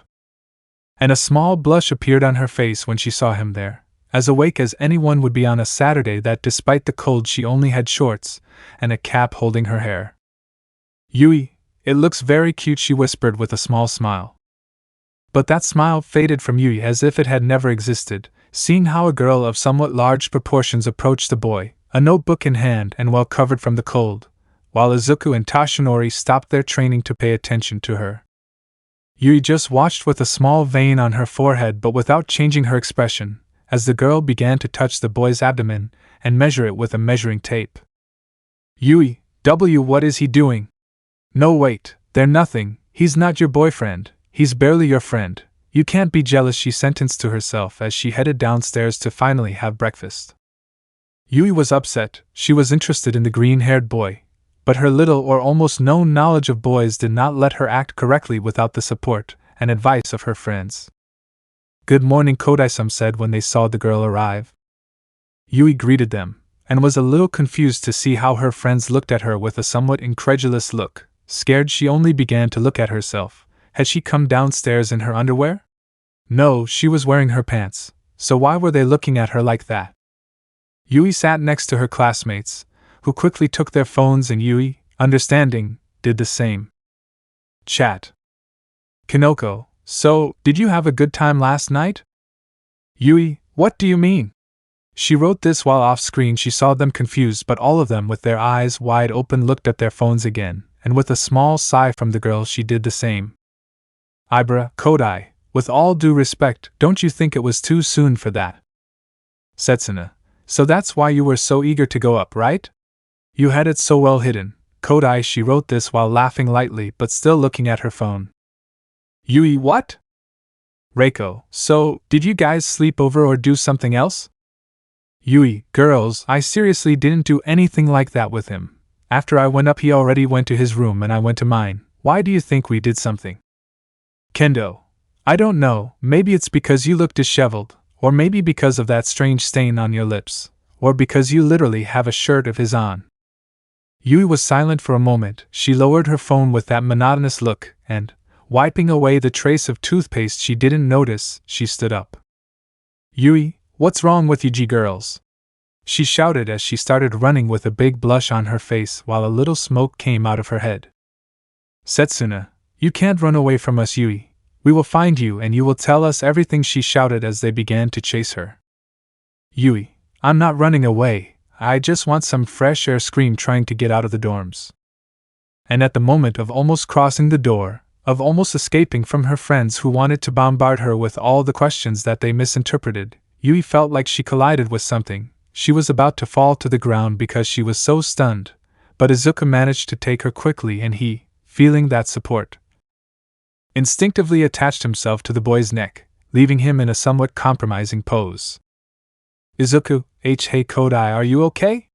Good morning, by the way, he said with a small nervous smile while looking at you. You had my shirt, I was looking for it this morning. I guess it went in the backpack I asked you to take care of, he said with a small smile. And with that one sentence Yui was able to let out a big sigh of relief. She knows that her friends wouldn't believe her, but hearing it from Izuku was something that made them do it now, although this didn't mean that the girl didn't have her shirt on. Then, Yui recomposed herself with a small blush and only saw Izuku and made a small bow. Yui, sorry Midoriya, I didn't see my way. Izuku, nah, don't worry, the important thing is that you're okay, he said this to pat her hair lightly, messing it up slightly. Yui just nodded, and feeling calmer she saw Izuku, who arrived completely sweaty and with his hair wet from the same sweat. Yui, today's training was tough, wasn't it? She asked, laughing lightly while Izuku laughed a little embarrassed. Izuku, yes, Toshinori makes me train every day from 4 in the morning, and apart from that today he took measurements with one of his students. You should meet her, you know, she's very nice. I think she's from the other class, he said with a small smile, while Yui nodded. Yui, oh yeah? Is it very nice? Is she jealous? All her friends thought with a few small giggles of mockery towards her. Izuku, too much, he said with a big smile. He's an idiot, thought all the girls as they watched a somewhat forced smile form on Yui's face. Yui, oh yeah? So if she's so nice you should go out with her, don't you think? He asked in a slightly more serious tone. Her annoyance was noticeable. She tried to control herself, but the idea of thinking that Izuku was interested in another girl without her having tried anything before making her furious. Izuku, maybe you know, if I do it, will you come with me? He asked with a small smile. Izuku didn't say anything bad. It was for that same reason that he was confused when Yui gave him a little punch in the chest to turn around and go back to her room. Setsuna, you're an idiot, Midoriya. She said this so that Izuku, a little annoyed, saw her. Izuku, but what did I do? He asked, confused. Kinoko, 𝐻𝐞𝐲𝐽𝐿, Defifia infitafla tufalif, she said, making an annoying joke to Izuku, who with the word in his mouth did not let him speak. Kendo, how dare you say that to Yui? She said angrily. Go apologize to her. Izuku, but why? I didn't do anything, he said, so that all the girls, seeing him with a great aura of annoyance, made it clear to Izuku that they weren't playing. Go apologize. Izuku, okay, I'm on my way, I said, a little scared, starting to go up to Yui's room. Izuku didn't even know what he had done, until the 20th fell on him. He was not stupid. He knew that Yui was interested in him as he was in her. Izuku, I was such an idiot, he whispered to himself as he arrived at Yui's room. He stood in silence in front of the room. The only thing he heard was as if someone was hitting some sheets. It was Yui, who was furiously biting her pillow while kicking, and this kicking stopped when she heard some knocks on her door. Yui who? She shouted, annoyed, to open the door. Izuku, hello Koda. And the door slammed in the boy's face without letting him finish greeting. Yui, what do you want, Izuku? Midoriya? She asked from the other side. Izuku, now he's calling me by my name? He thought, confused. Yui, now I'll call you by your name. She said this so that Izuku would once again notice her lack of ability to think silently. Seriously, Midoriya, just go away. Your tastes are already clear to me, so just leave me alone for a while, okay? I already know that you like super gifted girls. Izuku, no, it's not true. I don't like those who are gifted. Kodai, I like you. Yui, thank you? She asked, annoyed sarcastically. Izuku, no, wait, size, you know that's not what I meant. Yui, seriously, Midoriya, you have training at the gym, right? Just go train. I want to be alone for just a moment. Yui slowly tried to calm down. She knew that her scene was unnecessary. She felt bad for the little attention she paid to the boys, although obvious, brave statement to make it clear to her that he did not like that girl from the other class. Izuku, and how do you know I have training? Wait, were you planning on going to see me? He asked the guy from the other side of the door with a slight blush. And that was the final trigger. With a big blush, Yui gave a huge squeal of embarrassment, and opening her door, she just started throwing things at Izuku to make him leave. Izuku, also, hope. Yui, just go, Midoriya, I'll find you later. With her eyes swirling and her head smoking, Yui wanted the boy to leave so she could think sanely for a moment. Izuku just acknowledged, even though he wouldn't admit it, he was late for training. He didn't want to leave the girl, but before her he had priorities, so without being able to do anything else he ran to his training. Seeing him leave, Yui was able to relax for a moment, and closing her door she let herself fall down, sitting on it, and taking her head, already hot from blushing and embarrassment, she laughed lightly. Yui, he's a jerk, abrupt, abusive and rude. I already knew he liked me, he didn't have to remind me, but shit, she said, embarrassment overcame her polite vocabulary. And with a small smile she only saw that she was still wearing the boy's shirt as she felt how it dropped all its weight on the ground. Yui, I still didn't know that I liked him, she said, locking herself in the boy's shirt. Izuku ran towards the gym. The moment he entered, the first thing he saw was how Aizawa sighed slightly because of the boy's late arrival. Izuku saw them all serious and a little confused. He entered and sat next to Kirishima, who greeted him silently. Aizawa, well, with everyone here, I can give you the news. The truth is that we beat Shiketsu, that Midoriya entered and that Bakugo became competitive with Midoriya in the previous match.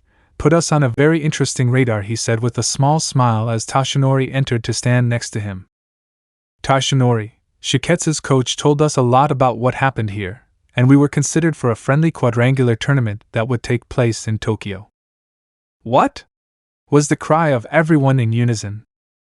Lita, we're going to Tokyo, he shouted excitedly while Aizawa agreed. Aizawa, we need you guys to get ready. It will be in a week, and we can't waste this opportunity. We must go and show that we deserve to be alongside everyone who is going. Kirishima, Hey teacher, I have a question. He said this so that Aizawa would nod. What academies will go besides us? He asked so that Toshinori would speak. Toshinori, we don't have much information about all of them, but we know 3 apart from our own. The first one is Shiketsu, he said so that everyone would nod. It was obvious the second one will be the Siren Academy. Does anyone know it? He asked this one so that Monoma would raise her hand. Monoma, isn't it the academy that has that foreign boy who is the same height as Inesa? He asked confused so Toshinori would nod. Toshinori, exactly, and after that we only know that another academy to attend will be Shihoka High School. We don't know anything about it for now, but we hope we can go show them that we are not an easy team to defeat. So, Bakugo, Midoriya. We expect a lot from you, he said with a small smile so that both boys getting up from the ground excitedly spoke.